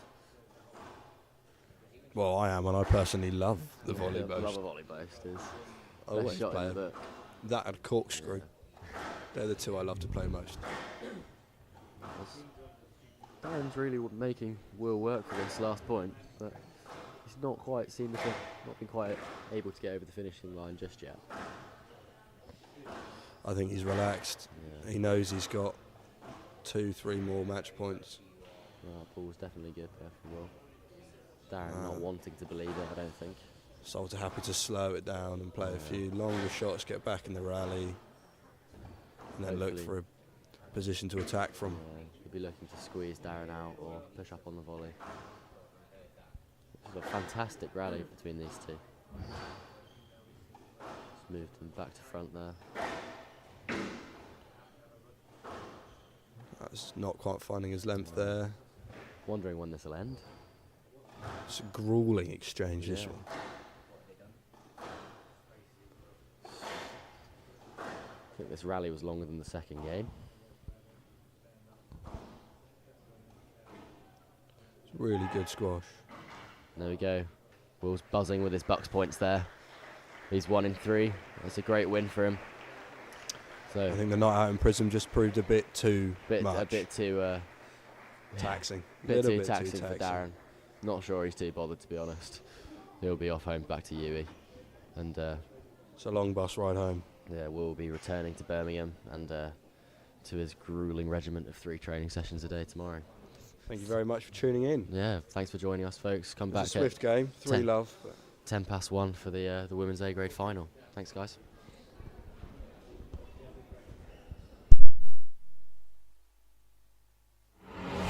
Let's take a look at what other big events are coming up this year in the BUCS calendar. If it goes, and it does! Big strike. Marley Jessup. And he's swept up by his teammates. Paul Brown Bappo! And here we go. We are underway. Rogers! Welcome to the greatest day of the week.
Right, we've got the women's A grade. Got me, Stan, and we've got Josh next to me commentating on this. We've got a good matchup here. We've got on the right in black, Satomi Watanabe, the 1 seed. And then we've got Rana Ismail on the left in the purple top, the 2 seed. Should be a good match. Looking forward to it.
Well, here we are.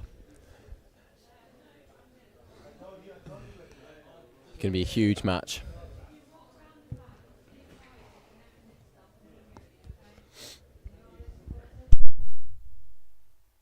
Who do you think's the favourite coming into the sub?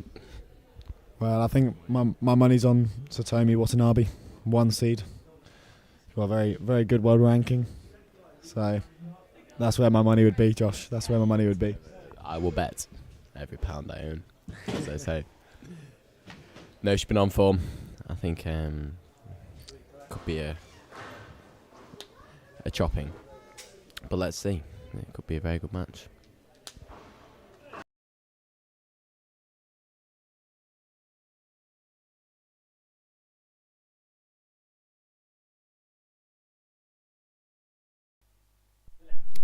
So Tony, oh, she's not.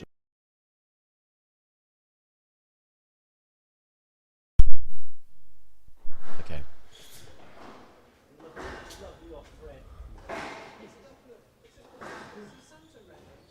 Aggressive.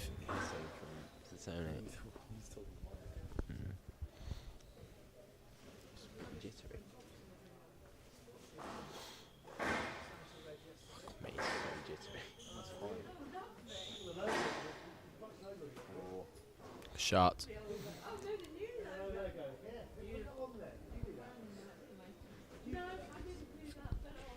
Good start for Watanabe here. Some sort of ferocious hitting. Nice hold. Oh, beautiful. Teasing her. Teasing her.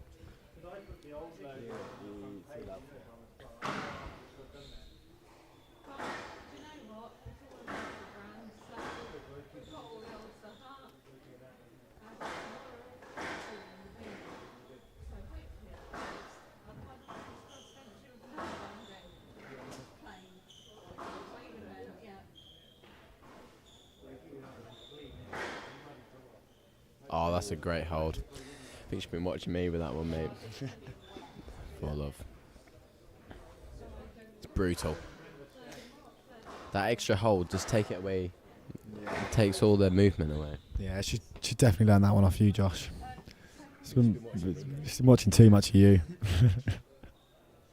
Five love. Good start here for Satomi. Looking very fresh. I normally hit that into the tin.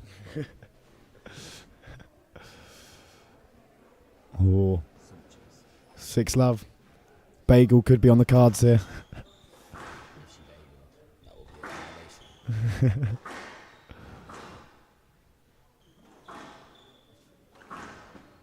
Ooh.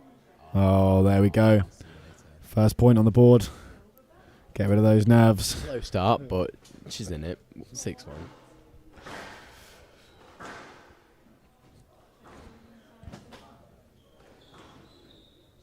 Good squeeze.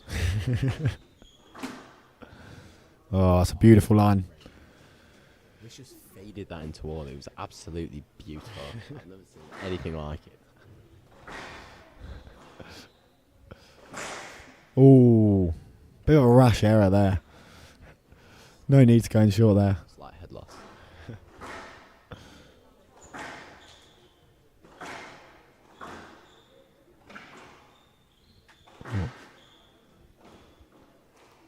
Oh. 3. See, a lot of these games come down to these like unforced errors, and it's such a good player, you can't be making them errors. Oh, that's a beautiful shot.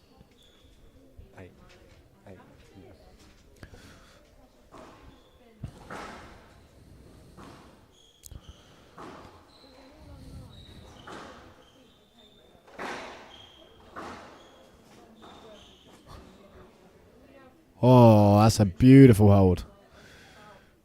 Really dominating that tee on the volley. She definitely looks the more dominant player in these rallies. It's really showing.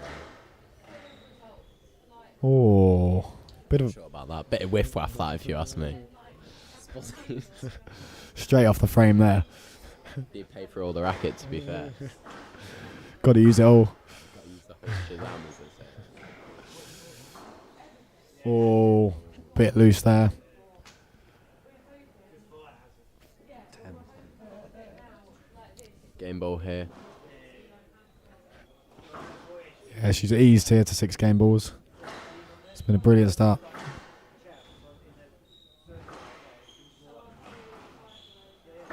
Can she convert first time? Was she in prison last night? No, I don't think so. You can kinda tell. Oh, lovely shot. Still got 5 game balls here. Ooh. That was washed. It's a bit of a rash error, that one. No need for the boast.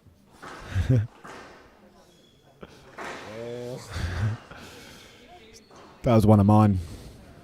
Oh, there we go. Great start for Satomi. It's a great start. I think coming into the next game, she should be pretty confident with that, if you ask me.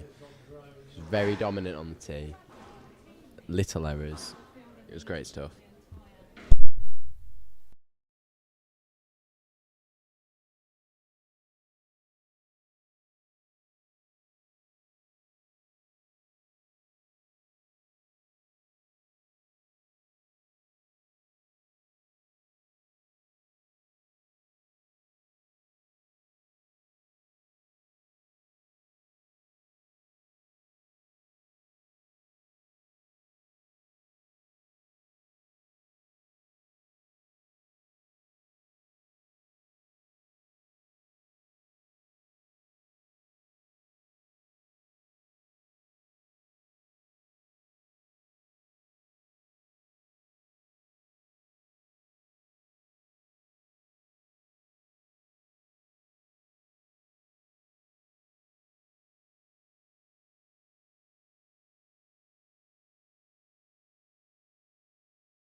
She'll have to step up the length quite a lot, I think. I think Satoni is very, very dominant in that length game and just allowing her to take all the opportunities at the front. So if Ismail wants to do anything in this final, she's got to sort that out, because when she's get her time, she's taking those opportunities, but at the moment Satoni's just dominating, so I think you need to step that up. Yeah, bang on there, Josh. I think you're absolutely right. Otherwise, it's going to be a quick and easy win for Satomi. Josh, I've just spotted Omar on the left sidewall, our men's finalist. He's up next.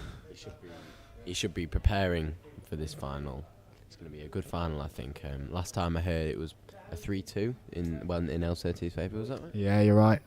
Last BUCS weekend was a massive match. 12-10 in the fifth to L30, so... Oh, they are. So stay tuned for that after this match. Friends off the court. As soon as they get on that court, it's a battle. Absolute battle. Right, back on for this third now.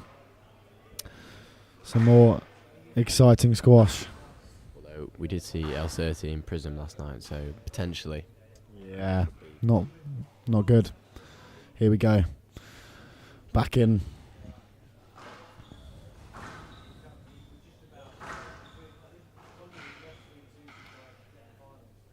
Oh, bit loose from there from Satomi. Well put away by Ismail.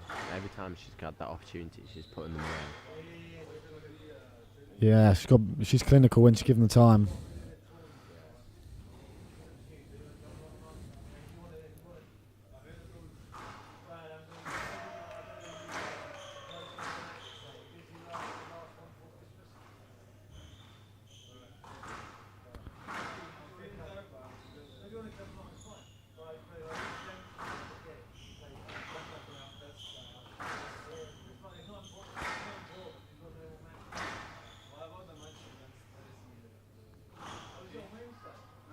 Oh, it's just a little bit loose at the moment for Satomi. Clipping the sideboard a couple of times. She's got to be careful here. She doesn't want to let Ismail back in. Yeah, she wants to make sure that she gets a really good run in this game. Show Ismail that she's going to take this game, because she's definitely the more dominant player at the moment. Ooh. I think the ref's given a let there. Probably the correct decision. Given that, I reckon. Just a little bit of traffic. Oh, that's a beautiful counter. Good squeeze. Was a good squeeze, Josh. You are right.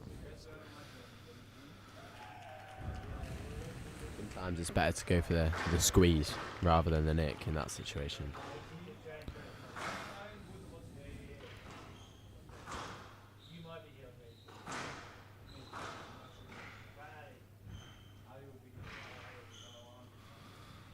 Definitely starting to dominate a few more of the rallies, Ismail. Oh, spoke too soon. It's a lovely line. Famous last words, that's done. That was. Jinxed it. Still 3-2 up though, Ismail. Potentially she could get a little run of points, put Satoni under pressure. Yeah, if she can get a few points, doubts start to go through Satomi's head. You never know. Oh. Again, though, it's that pace and change of direction. It's very hard to deal with. Plays at a really, really high pace, Satoni, actually. Especially on those drives from the front. Just putting Ismail under a lot of pressure.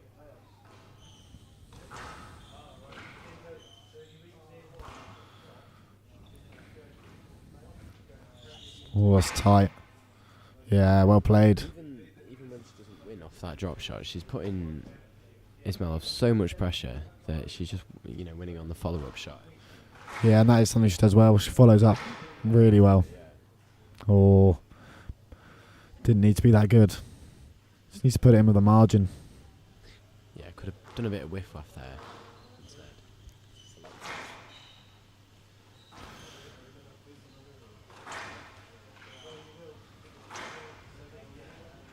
Oh.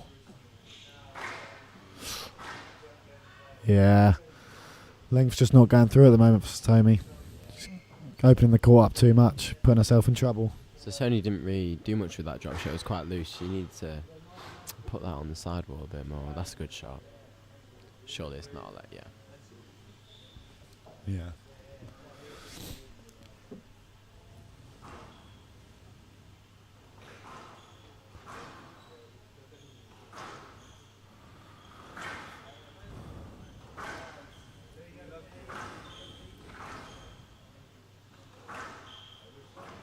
Oh. Big error there. We haven't seen her do much of them. That's, Yeah, up until this point, she's been fairly solid, been making minimal errors, but she hasn't been quite on it in this third game. She needs to be careful. it's a good shot there, though. Nice fading boast into the side wall. She doesn't look very tired, actually, Tony, does she? She looks like she's pretty comfortable in her movement and everything. Yeah, well, she came through in straight games in all of her matches up until this final, so I can imagine she's still feeling pretty fresh. So I reckon she's got a lot in the tank if it does go to a fourth game.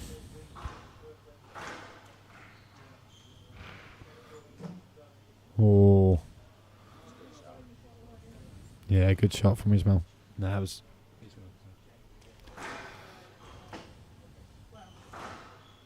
No, it's just...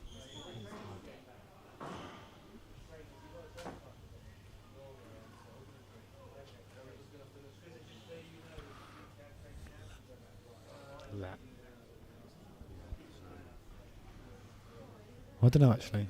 It might be game ball. We're not exactly sure what's happening in the score.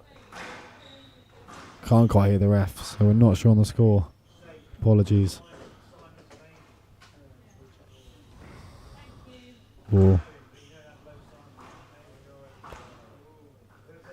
That's a beautiful shot.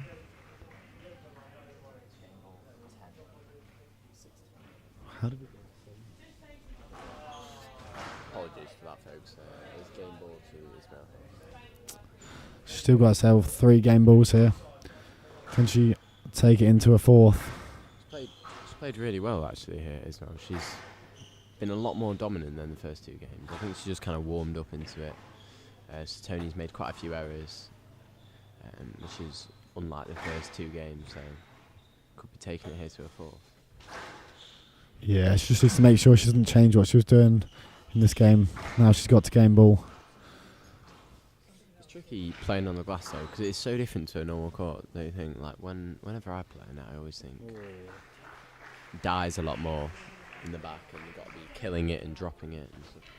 Yeah, the glass court can play completely different. Me personally, I'm not a fan of it, but someone like Tomi will have played on it a lot, so I don't think it'll be too much of a trouble for her. Oh, Good comeback here. It's 9-10 now. Can she hold on? Take this to a 2 clear. yeah, it's a very good comeback from Watanabe here. The doubts will be going through Ismail's head now as well. Momentum's with Watanabe.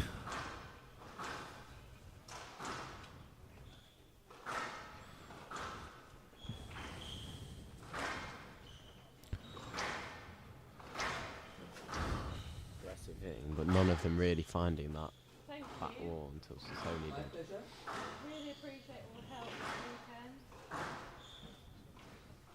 Oh, it's a lovely boast. Follows up well. Ismail's still in it though.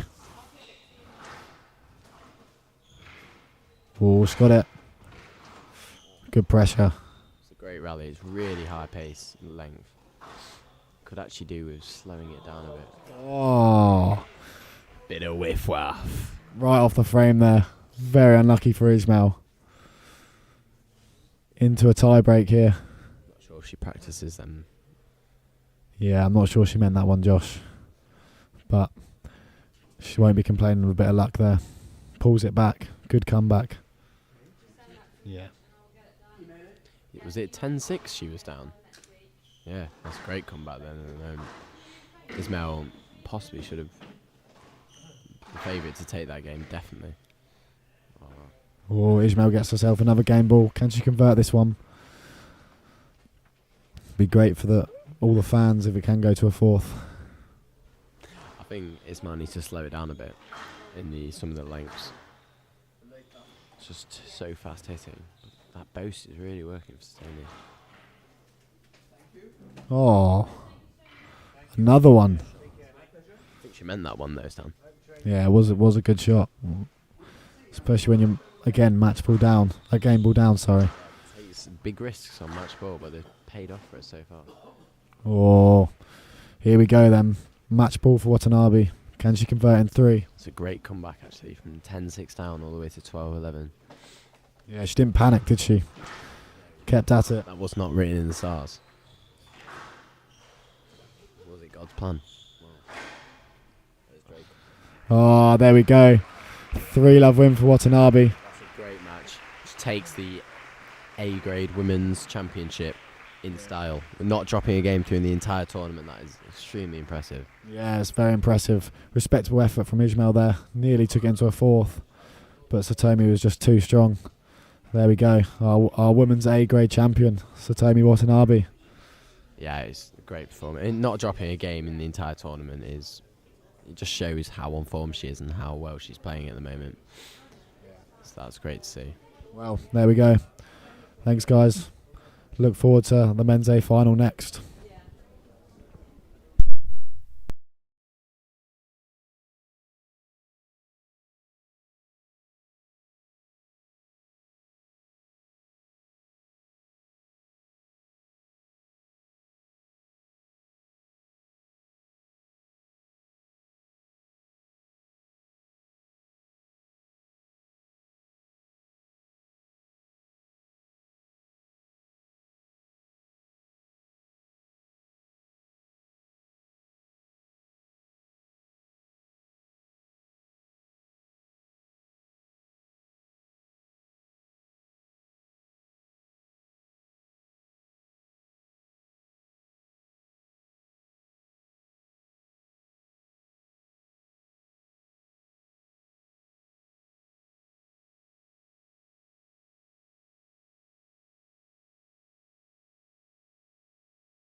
Hello, ladies and gentlemen. This is Amina Yusri. And Anuj Savani. And we're both players on the UN squash team, and we'll be commentating on the men's A grade final against UN special Omar Al Turki and Mustafa Al Sirti from Birmingham.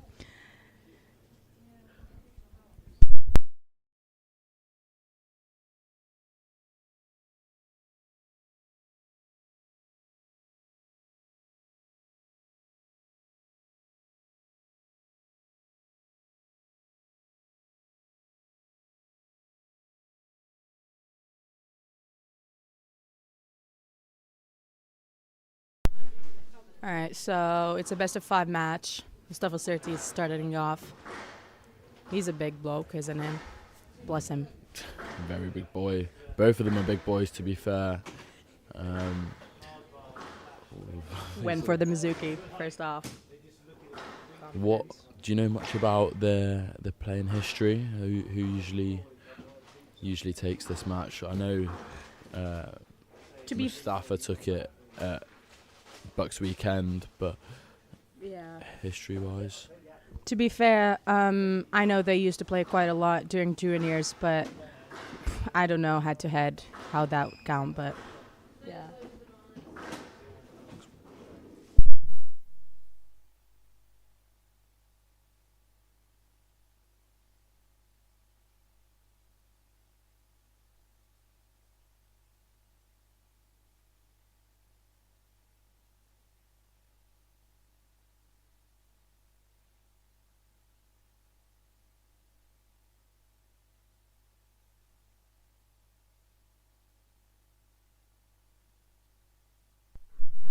Some heavy exchanges in this first opening rallies.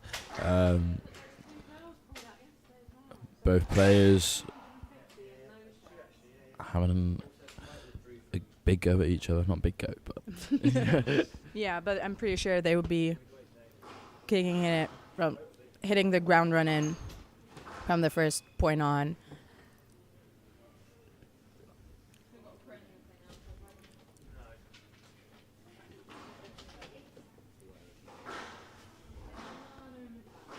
So Omar has to be very strategic here because, as we mentioned, Mustafa's a big bloke, so he's got to just take it away from the middle court, make sure his squash is clean and tidy. Which is nice here on the glass court because it's very rewarding to good squash. So other than like regular or traditional courts, you wouldn't get as much reward if you hit a good shot as much as you would on the glass. So it's pretty nice if you're pretty used to playing on the glass, really. Isn't it, Anuj? Yeah, well, I had a tough one this morning on the glass. Haven't played much on the glass recently, so it was difficult to get used to it again. But didn't really get in that game. It can be quite dead, depending on how new that ball is and how warm the atmosphere is in the arena. But it looks like these boys are hitting the ball quite hard, so I'm sure that ball's flying. Yeah, flying, which makes it extra hard to to finish off the rally and just be on a high level of accuracy that you need to be on to win that kind of match.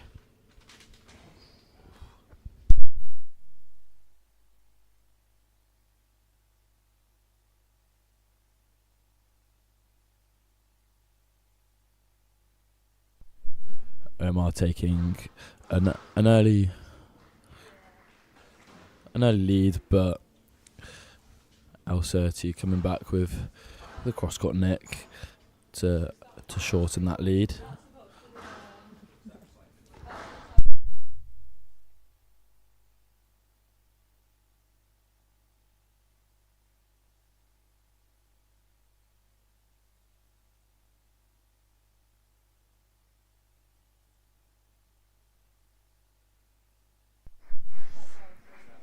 And now evens at 4-all.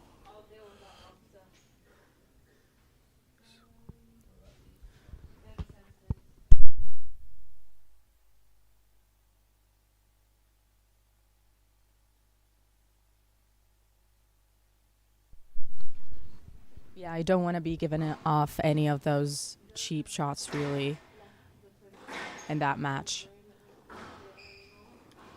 Couple of tins from both players. A couple of good exchanges from the back, couple of strokes. So I think they're both feeling each other out in these early stages of this final.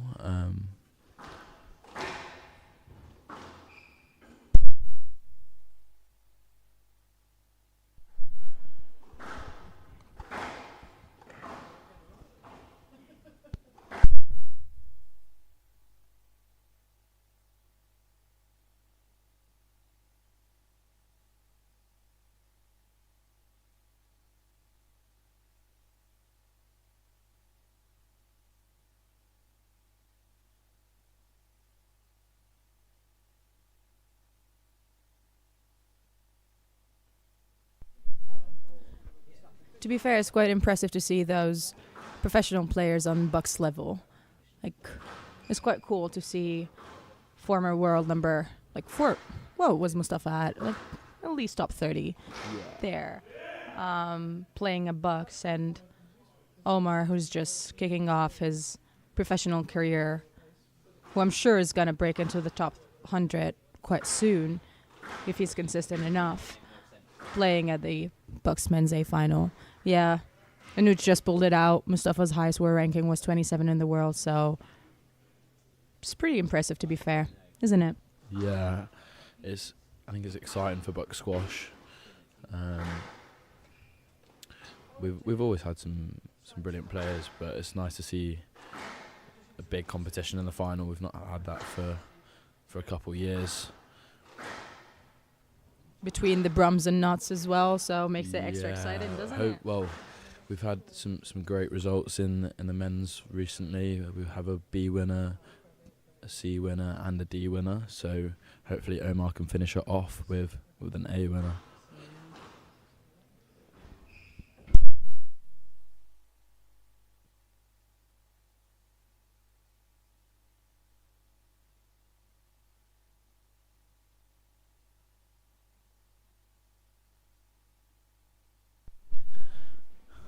It's a big change from last year as well, with last year Birmingham UE dominating more than us last year, but this year we've come back strong, come back fighting, and that is the first game to Omar.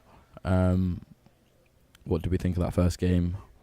I think it was good, like Omar hitting his targets, knowing what to do, keeping it tidy, not giving Mustafa anything cheap or easy around the mid-court, which exactly what he needs to be doing, or not to be doing, to be fair.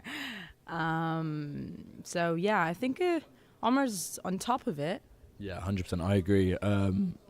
Mustafa looks like I'm not sure if he wants to be like, he's been hitting some top spin drops and I know, not and really. He's looking quite passive on court, to be fair. He's just not getting early on that volley, not, dominating, not using up the strength, which is his physicality, as much as he usually does, which as a UN player we're not mad, but it's interesting to see like what capabilities he has to put off on there, and just makes it more exciting if he can, for sure. Yeah, and I think Omar's just playing his game, isn't he? He's not letting that Mustafa get into the game, and that's working for him right now. Yeah. Right, is it too early to ask for a score prediction? I would go for, I have to be biased here. I can be a UN player and call for a Brum win, so I'm just gonna say a 3-1 for Omar. I was gonna say the exact same thing. 3-1. I feel no. Couldn't be me. No, I think Mustafa will come back fighting in this or the next game, and then seems quite. Yeah. It's always an advantage. It's always an advantage to be playing on home court, so on home turf. So Omar's got a big crowd behind him. Almost the entire team is there to make big noise for Omar. So yeah, he's gonna be making the most out of this. Here's some tight quality length here. Mm-hmm. It's what's working, isn't it? Yeah. I mean, Pressure. Yeah. As an unbiased, that's not what you would like to see, but I'm happy seeing the quality of squash I'm seeing here from Mustafa, to be fair, so we're not complaining.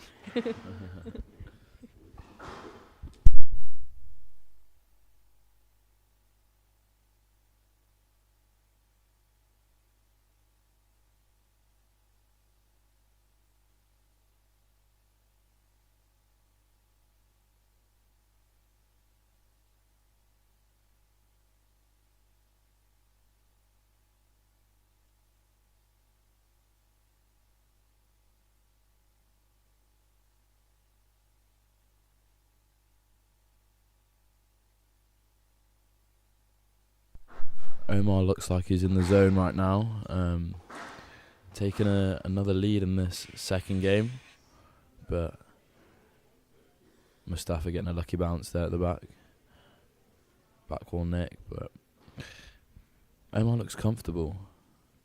He looks in the zone.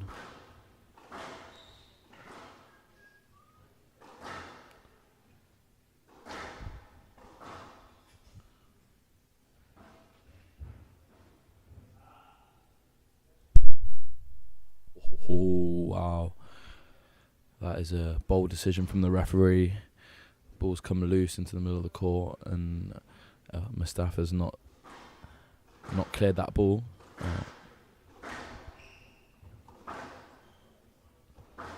My personal opinion, that would have been a stroke.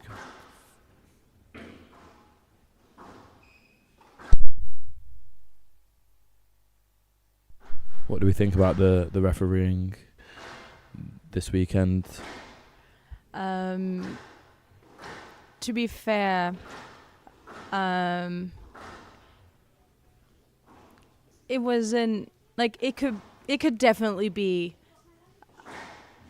a bit more clear. There could definitely be a little bit more consistency between all refs, which is something it's easier said than done, but that's arguably why squash has taken so long to be in the Olympics. And now that it's made it, we just gotta maintain that consistency throughout all refs, even throughout the BUCS and college squash levels. So I think there's a lot more, Ooh, this referee. Go for it. Ooh, swear words coming out here from Mustafa from Birmingham. Yeah, that is 3-2. Definitely a stroke in my opinion.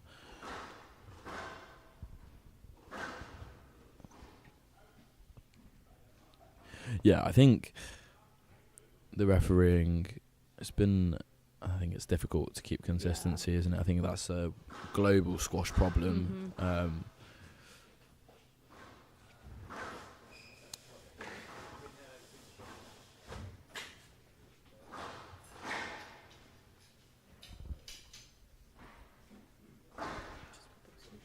Will we be seeing you in the Olympics anytime soon, Amina? That's every athlete's ultimate goal, isn't it? So, and coming to Notts has been a great opportunity for me to get back on the track with squash and playing with amazing athletes that are on the team now, and just getting myself back on shape to hop again on the professional tour soon, hopefully, which is, the ultimate goal after I finish my 1-year degree program here at Notts. So once I'm out there, I'll be giving it everything to make it in time for 2028 Olympic Games. Ooh, it's a big rally there, wasn't it? Did you see that rally? Crazy stuff. Omar. Expecting nothing less, to be fair. So does that mean we'll be seeing you on tour next year, representing University of Nottingham squash? You better think so. Beautiful stuff. Quality attack there from Omar. Yeah, he's got a beautiful backhand swing. You just can't see what's getting out of his racket. very subtle, almost same swing that hits every shot with. So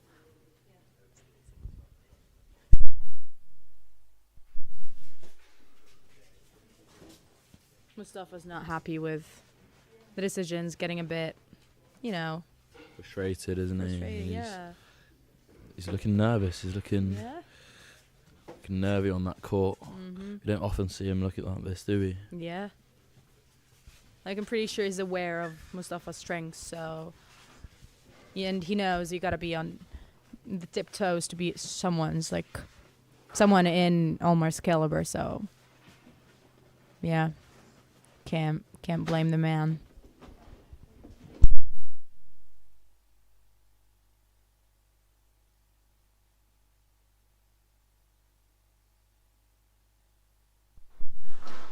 Omar taking the lead in the second game. 6-4 here. Good quality squash. He knows the court too well. Hitting those bows, those drop shots that really die in the front two corners, which you love to see.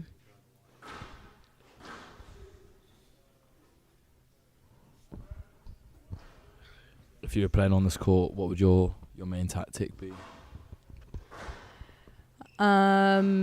Definitely create those opportunities because the ball dies very nicely in the front of two courts, but it's also at the same time kind of hard to hit the targets and back to corners. Some exchanges with the ref here.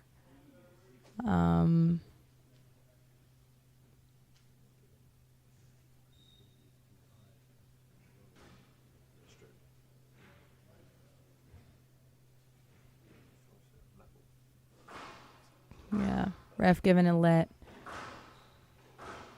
Maintaining Omar's lead. Yeah, Surtees obviously a bit frustrated there, so yeah. So yeah, what I was saying is definitely like easier said than done to keep your targets in the back two corners on a court like this, but it just takes a lot of, discipline to maintain good quality hitting and then creating those opportunities for yourself. So as long as you're in top game and very clear on what your game plan is, you'll be on top level and good shape on that court. Awesome shot out there from Omar, taking a space. Frame and tin from Mustafa gives Omar a game ball to go 2-love up in this men's A grade final. Let's see if Omar can convert. He's got 5 chances.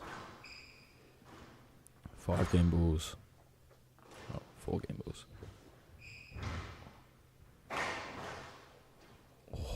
Quick hands from both players. Between the legs. Beautiful hands again. What a rally. Mustafa seems to know where Omar's hitting this length, but both players being stretched side to side.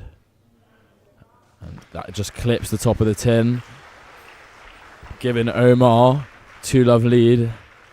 It's beautiful squash here. It's beautiful squash from Omar, hitting his targets, knowing how to sustain Mustafa's capability and strength just to, feel free on that court and just hit what we know he's capable of hitting. That was such an entertaining last rally there from both players, showing their hands. And here we see Michael, UN own squash.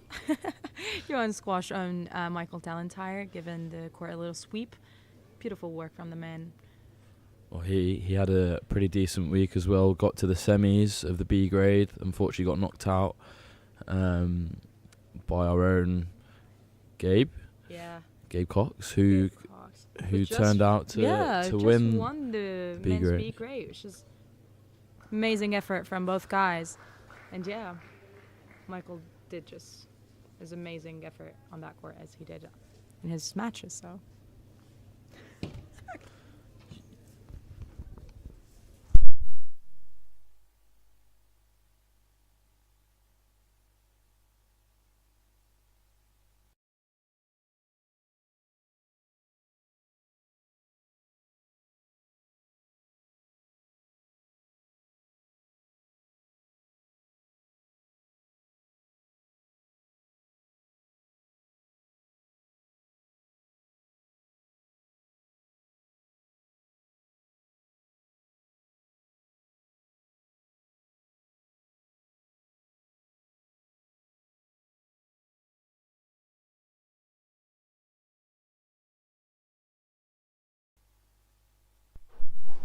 kicking off the third game here. Omar leads 2-love to 2-love.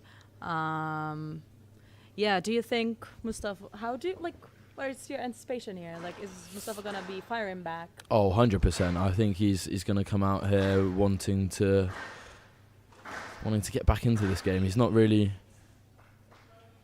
Ooh, yes, let give him there. Yeah, he's not really got going yet, has he? I don't think so, which is quite... I think it's quite fair to say that Omar's been taming Mustafa's strength and game into, like, really, like, punishing him in that corners and just not giving him any away, not giving him any cheap shots, which Mustafa could easily just slam or just win points through. I think it's beautiful squash from Omar, to be honest. It's that quality length. Expecting nothing less from Mustafa on that first point. He's going to get going on those first few shots, just, making sure Omar's aware that he's still there, still in the match, still wanting to, get after him, come back, and, to give us a good match, right? And to make him and his team proud. Big decision from the ref. Not sure if El Surti cleared that ball, to be honest. Omar's pretty fast, isn't he? He is.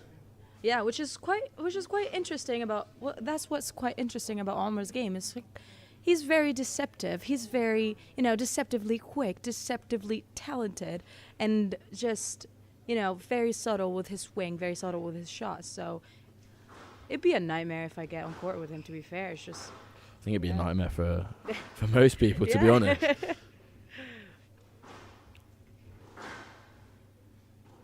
you know much about Omar's plans for post Nottingham University? I'm pretty sure he's got into the smaller PSA tournaments, which he's been doing so well in, and he's won a couple recently, hasn't he? I know, yeah, which is great, to be fair, and he'll continue doing it until he builds up his ranking and get into a good position to play those bigger tournaments and starts putting a name to himself, which he already does. But on like the bigger arena kind of performance, really. Mustafa with the yell there at 2-love down, but 2-love up in this game. I think he's doing what needs to be done right now, is just dominating the tee area, not taking those balls early from Omar, not giving him the chance to like get back to the court and just hit, like just countering Omar's plan. Yeah, he's taking his space well, isn't he? Awesome line there from Omar. What's the ref's gonna give there? No let given. Oh, nice.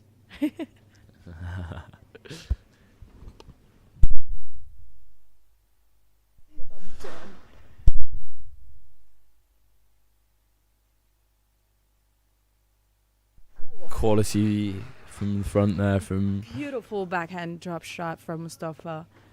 And that's exactly what you don't need to be doing if you're in Omar's place. Just getting him in the front corner early, just like hitting like a loose boast.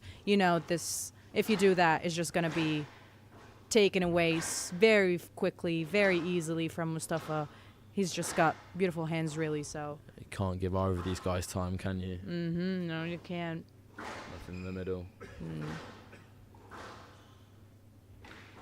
Awesome lines from both players. It's very hard to maintain that such quality on that court, which they both are doing extremely well. So, just gotta really give it off to them.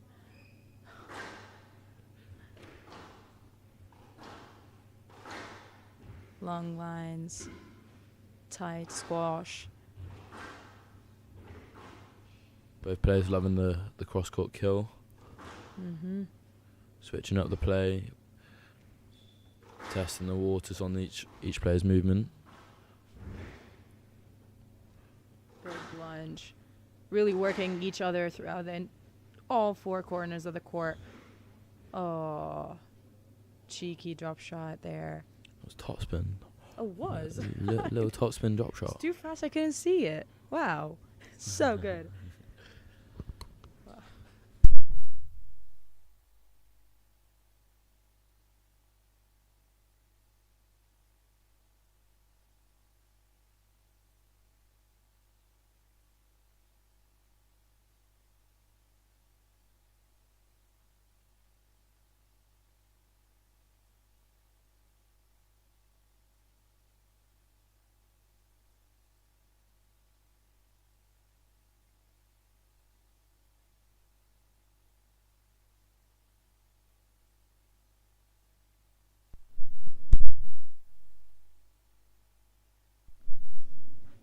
Bit of traffic there, nothing too serious. Both of them been keeping it clean and tidy, so clean squash overall, which what you love to see, really.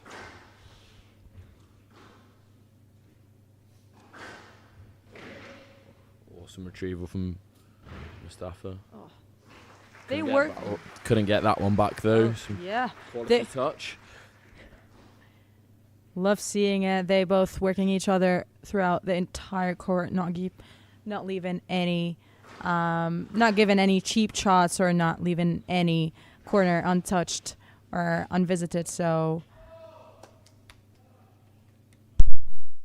given there on that tight ball.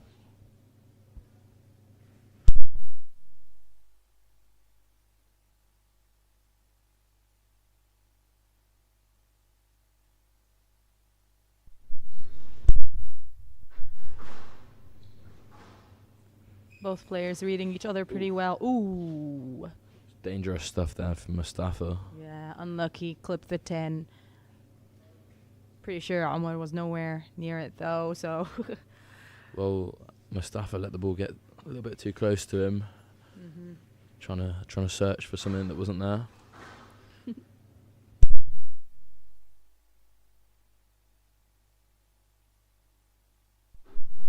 Very tight. Oh, wow.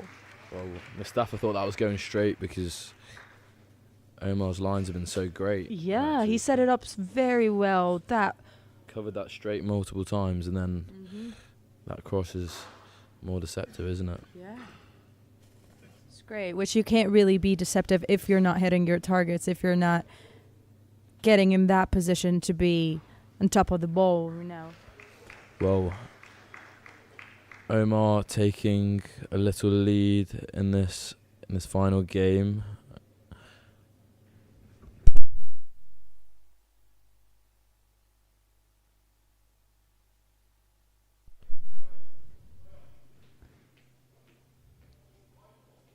Mustafa thinks Michael could have done better work there. I think the boys. Oh! It's always nice when you see like that frustration getting slammed into the neck like that. It's always nice. You wouldn't appreciate it if it clips the tin though, so you gotta be careful with that. But with someone's like Mustafa's caliber, you know, it's easy to hit those targets whenever, wherever. So you got to be really careful when you're playing with him again. Beautiful touch there from Omar on the front and backhand. I think that the point of that was anything you can do, I can do better.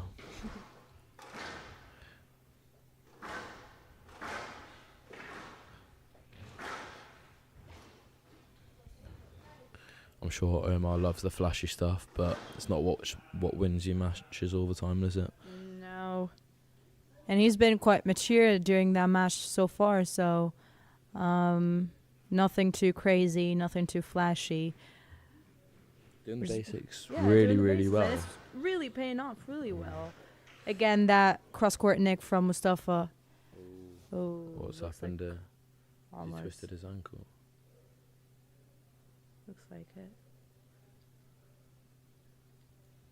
what's lovely between those two, that they're such good friends outside of the court, and then great competitors on there.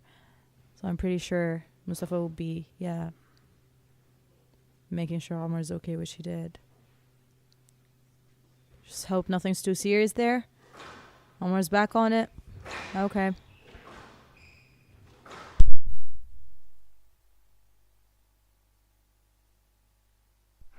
Very clean, tidy drop shot. In such a high-paced cross-court. It's just like a half volley there. Clipped it into the neck. Great work. Chef's kiss, really.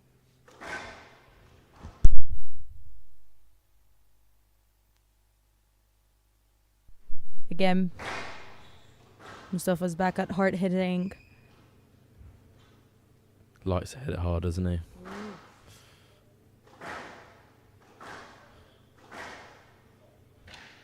Oof. Good width on that. Just out of reach of Omar. 7-all's the score in this in this third game of the A grade. Hopefully it's the last game. Well, we'll see if Omar can convert this.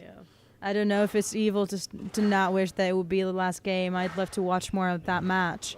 And to be fair, I anticipated a 3-1 win to Omar, so I don't want to lose my money for that. So if they go a little longer, if they entertain us a bit more, that would be spectacular, to be fair. Is it too late to change my bets? I think it is. I think you came back down now.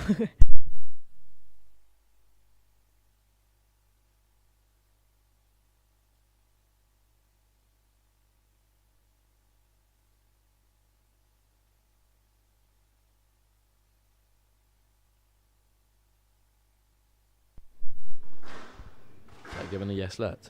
I think so. I think so, yeah. We're still at 7-all.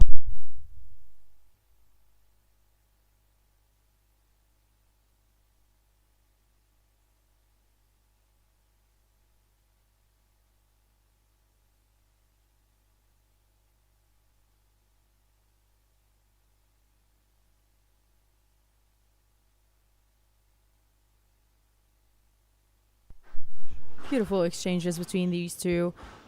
Joke movement. Gone the wrong way, still managed to recover. Awesome lines. Awesome lines. A bit loose drop shot there from Mustafa on the backhand front corner. Omar gets in. Leaves nothing. Really, so. Yeah, that's the thing about this court. If you hit your targets and if you hit accurate squash, you get if you just go for the nick and it's not it's not coming back out. So yeah, that's what's great about it's a double-edged sword really about this court, that if you hit your targets, just 100% you're gonna win the shot. 100% it's just gonna be beautiful, clean, tidy squash.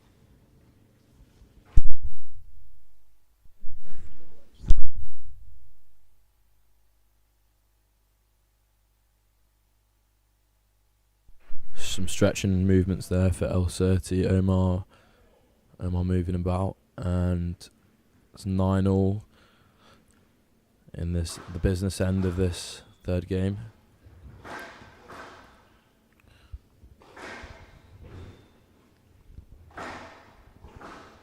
Very crucial rally, big point here. I love how casual Omar's forehand is.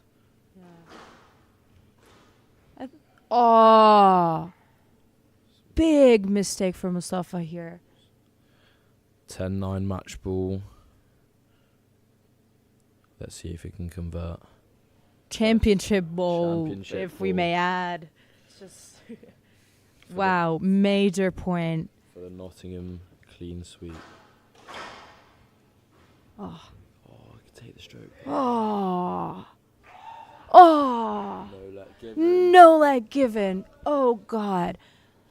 If we had a video referee, it would be crunch time. Wow.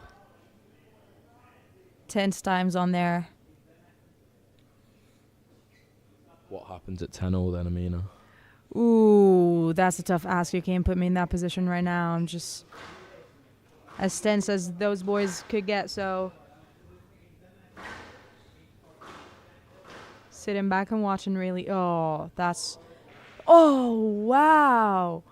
Almost funny just asking for a video ref here. It's not, unfortunately, it's not Was that a no let given again? I think it was a let. It was the ball was let. straight. Ooh, Yeah, the ball was straight back into Mustafa's body, really. So, it's just the tension, I guess. Some referees under scrutiny after this weekend. Hey.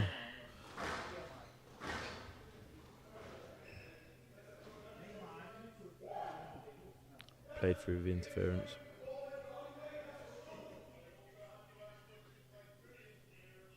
Yeah, exactly what I said. Yeah. Played through the interference. That's what the referee's saying. To be fair, I didn't quite see whether the ball was impacted. The choice of short shot was impacted there, but yeah. Oh, so a lead is given. Oh, okay. I thought it was just.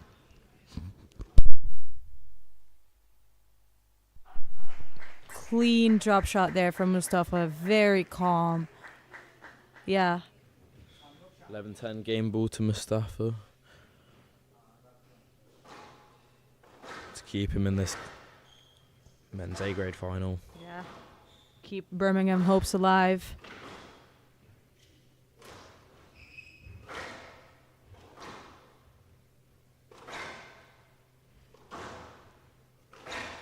Oh. Yeah. 12-10 to Mustafa. Omar unlucky there on the last point. Ball just clipping the sidewall, the front wall at the same time. And that's what you expect from Mustafa. Like when the ball's in the middle area, it's just He's gonna crunch it, isn't he? Yeah, no chances given. Yeah. Michael Talentire back on court. Wow. Well, our predictions are still possible here. Yeah. So hopefully Omar comes back in this fourth game to seal the deal.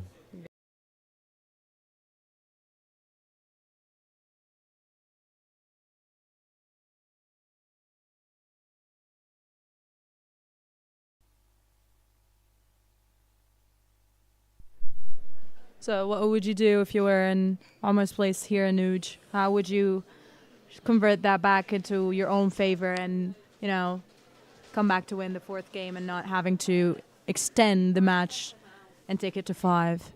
I think I'd try and return to my original game plan, which obviously worked pretty well in the first 2 games.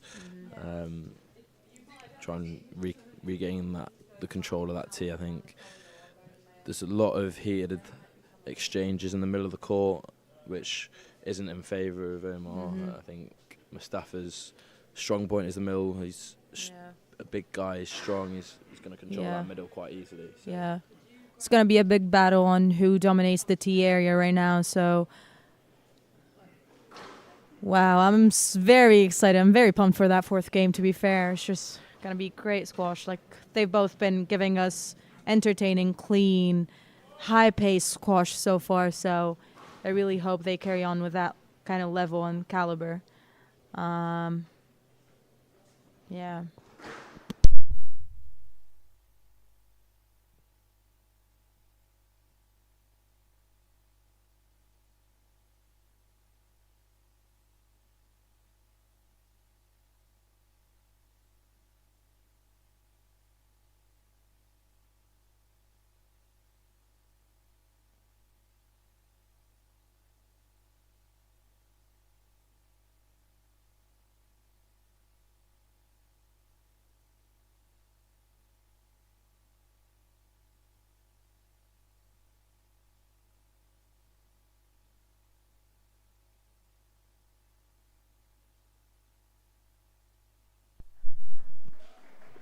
Great tight first drop shot from Omar to seal the first point on that fourth game.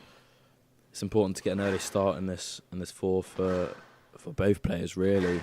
If Omar wants to take this, it's important to get get in there early, and hopefully not let Mustafa back in. Quality touch. Insane retrieval. Nothing between these two. Omar doesn't think it was up. I wish we had a video referee to see it ourselves, slow motion. But It's so hard with such high-paced squash to be able to call every point out, but that's what we aim for if we're going to play with such squash level. stroke ball given there. Omar's quick, but not quick enough in that rally. Loose ball.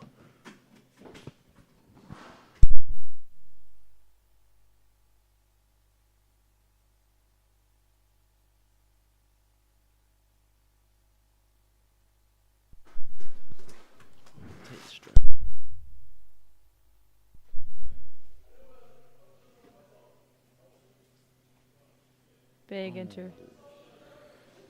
The referee's been a bit harsh there. I don't know how. Yeah, No let given. No let given. Okay. Oh, frustration shown. Bit of banter going on between these two. Yeah, 2-1 to Mustafa. Don't know how that is a no let. To be honest, I couldn't find any lines. I think that would around be that, it's a stroke in most referees' books, but I think this ref needs to go to Specsavers. Yeah. Should have gone Specsavers. Yeah. Oof. Aw. Let's see how Omar reacts now. I think it's testing his mental game. Exactly. Mental game's quite important. Yeah. But hopefully he keeps his cool and returns to the game plan. Yeah. Yeah, what you said, I would like to echo that. For a game like Omar's, you need to be very mentally cool, very mentally steady for whichever is going to be thrown at you. So to be able to hit like those targets, those beautiful shots he does. Oh, here.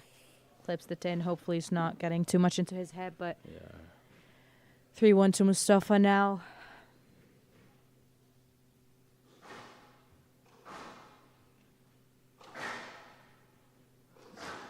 You can hear the silence around the venue. Everyone's feeling the nerves. Tight Mustafa drive. taking an early 4-1 lead. That's what he's got to do to stay in this match. Potentially the referee getting in Omar's head. Oh. Very lucky there. Very lucky there. Very loose cross-court nick. Not what you need at 4-1 down in the fourth game, but luckily for Omar, Mustafa wasn't steady on it, so just hits the bottom of the tin.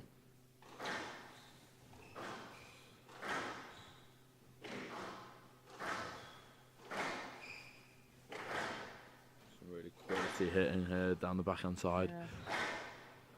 Omar winning that length battle on the backhand. No one's giving the opportunity to the other player to dominate that tee area, which what you love to see. It's just a battle of, as we said earlier, who's going to dominate that tee area. I'll 30 loving the fish. Little bit, but yeah.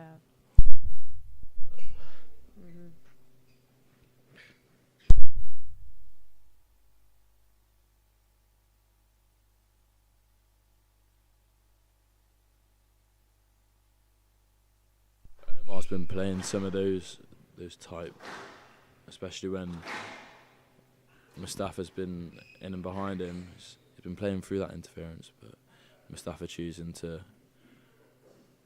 let the ball run backwards. Yeah.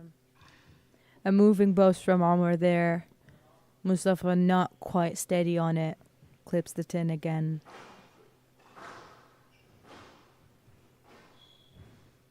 Oh, that's a beautiful forehand drop shot for Mustafa.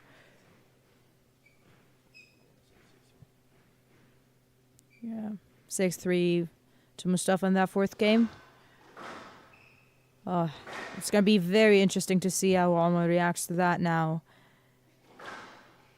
if he is capable of bringing his initial game plan back together, responding to Mustafa's beautiful drop shots and beautiful length there.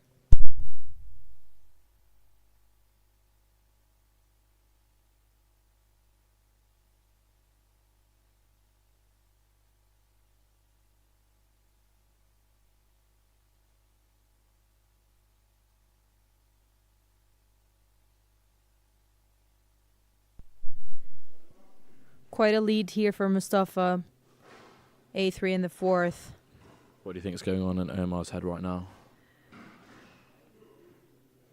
I think he was doing pretty well until that, I would dare say, unnecessary no-let on the front backhand corner. And then his length and targets just started getting looser and looser, and Mustafa obviously not going to give him away anything.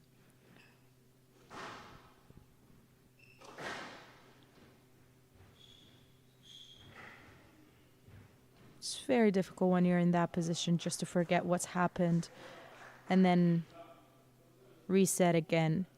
But yeah, but you expect nothing less from those boys. Some refereeing once again against the University of Nottingham. Not sure if Birmingham have funded, slid some money. No, I'm joking. Old jokes here. But yeah, but to be fair, I couldn't quite tell whether that was up or not, but that's quite obviously down. 10-4 to Mustafa in this fourth game, potentially taking it to. Yeah, that's all mental here. Okay, Anu, just safe to say that both of our anticipations down the dump. Yeah, unfortunately, both our bets are off, but more squash, so More squash. all the better. Can't say no to that. Oh, the top's come off from Michael. The pink t-shirt's out. Shown up. Wow. Gotta love the pink. Looking good in it.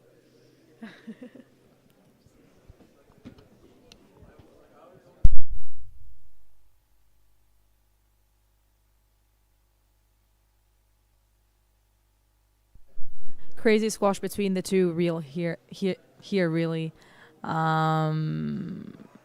Luckily, UN Squash got nice. UN Squash got Chris Ryder, the new head coach, joining the team, and just really great to have someone of his caliber, former world top 30 player, coaching the team and being on Omar's corner today. So I think he's gonna be, and who also, might I add, knows Mustafa's game pretty well because he used to work with the Birmingham squash team as well, right? So I'm pretty sure he's going to give loads of effective tips to Omar going into that fifth game. Yeah, hopefully there can be some coach intervention and, well, if the refs have... It's a shame that sometimes the... And one of the main points I think Chris will be focused on right now is just to get Omar's head off the ref and just stay clear on what he did initially to win those first two games and just get back straight to it and, not give Mustafa any free or cheap points around the middle court because we know they're going to be taken away very quickly. So here's a start of the fifth game. Both players still looking lively on that court. But the first blow goes to the University of Nottingham with... It's quite interesting how every shot becomes very crucial in that fifth game. And from the get-go, you have to be very aware that you don't want to give any unforced errors away or any cheap shots. Do you think Omar's still struggling with that? A little ankle twinge? Saw hit the wall there. The dodgy I really movement. hope not, even though he looked a bit... he limped there a little bit.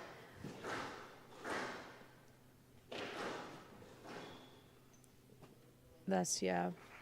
Finally, a good decision from the refs. It's quite interesting also how you think it's an easy stroke, but then in the ref's eye, it wouldn't really be an easy stroke because the reasoning they would give just sometimes just quite controversial there, isn't it? Yeah, well, look at the scoreline. It's 2-2 in games and 2-2 in this final game in this A grade. These no let goals. given. Oh. The refs back to their ways. Yeah. To be fair, I thought that was a no-lay. It was a clean line from Mustafa. Yeah, Omar gave a cheap shot there. But those boys going toe-to-toe, not giving away anything. Just what you expect in that 5th game so far.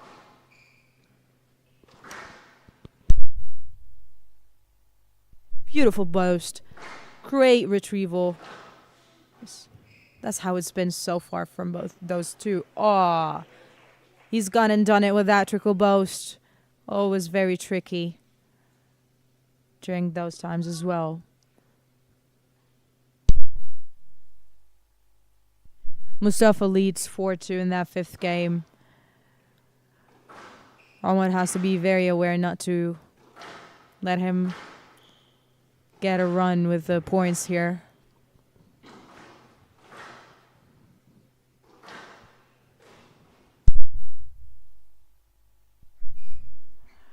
Great boast from Mustafa. Omar almost on it, not quite. Makes it 5-2. Lead to Birmingham. What do you think is going on in Omar's head right now? 5-2 down. It's always tough to read someone's mind. Just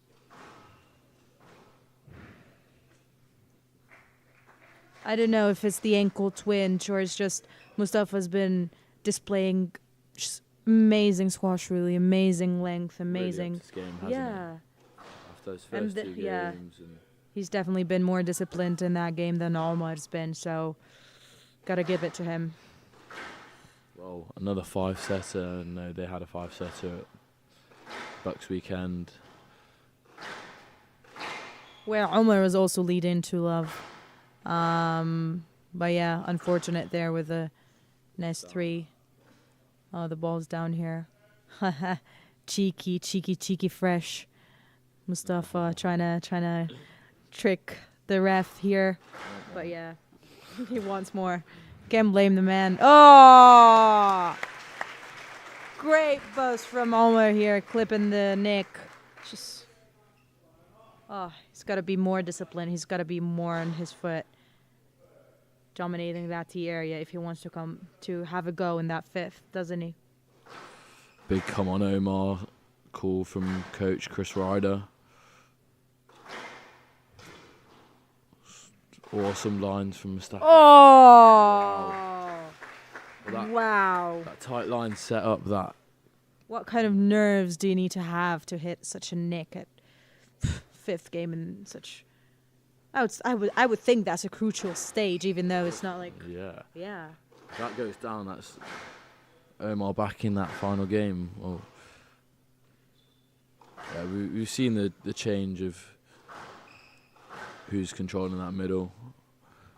At the minute, it's Mustafa, isn't it? He's really using his strength and dominating it. Oh. Defensive play from Omar here all the way. Just Mustafa just getting on it early there, having fun with it. Top spin, gone. It's going to be difficult for Omar to get back into this final game, isn't it?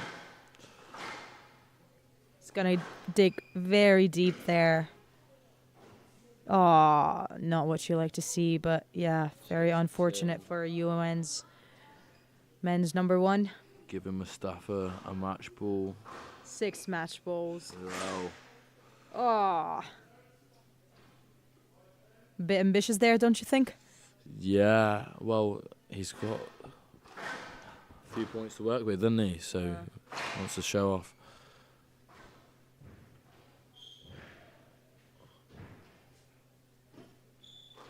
Oh, defensive play, defensive back wall. Just brutal great movements boast. there. Oh, amazing retrieval. Brutal movements.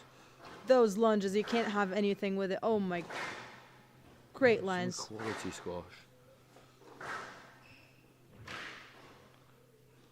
Was that out of the court at the top? Oh, that was definitely wow. Wow. Well, Omar digging very deep, isn't he?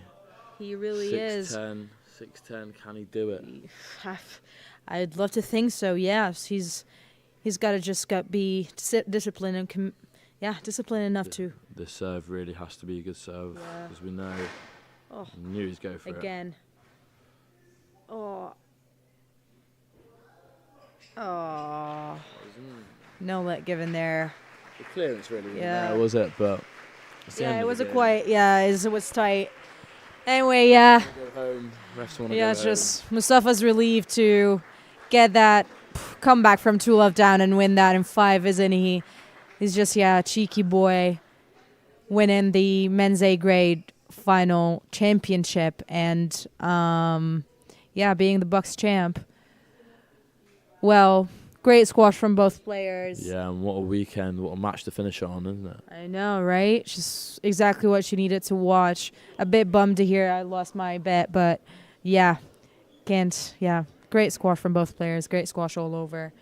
And this is it for both of us, Amina, Yusri, and Nuj. Savani, thank you all for tuning in. I hope you've enjoyed some quality squash, and we'll see you next time. See you next year, baby.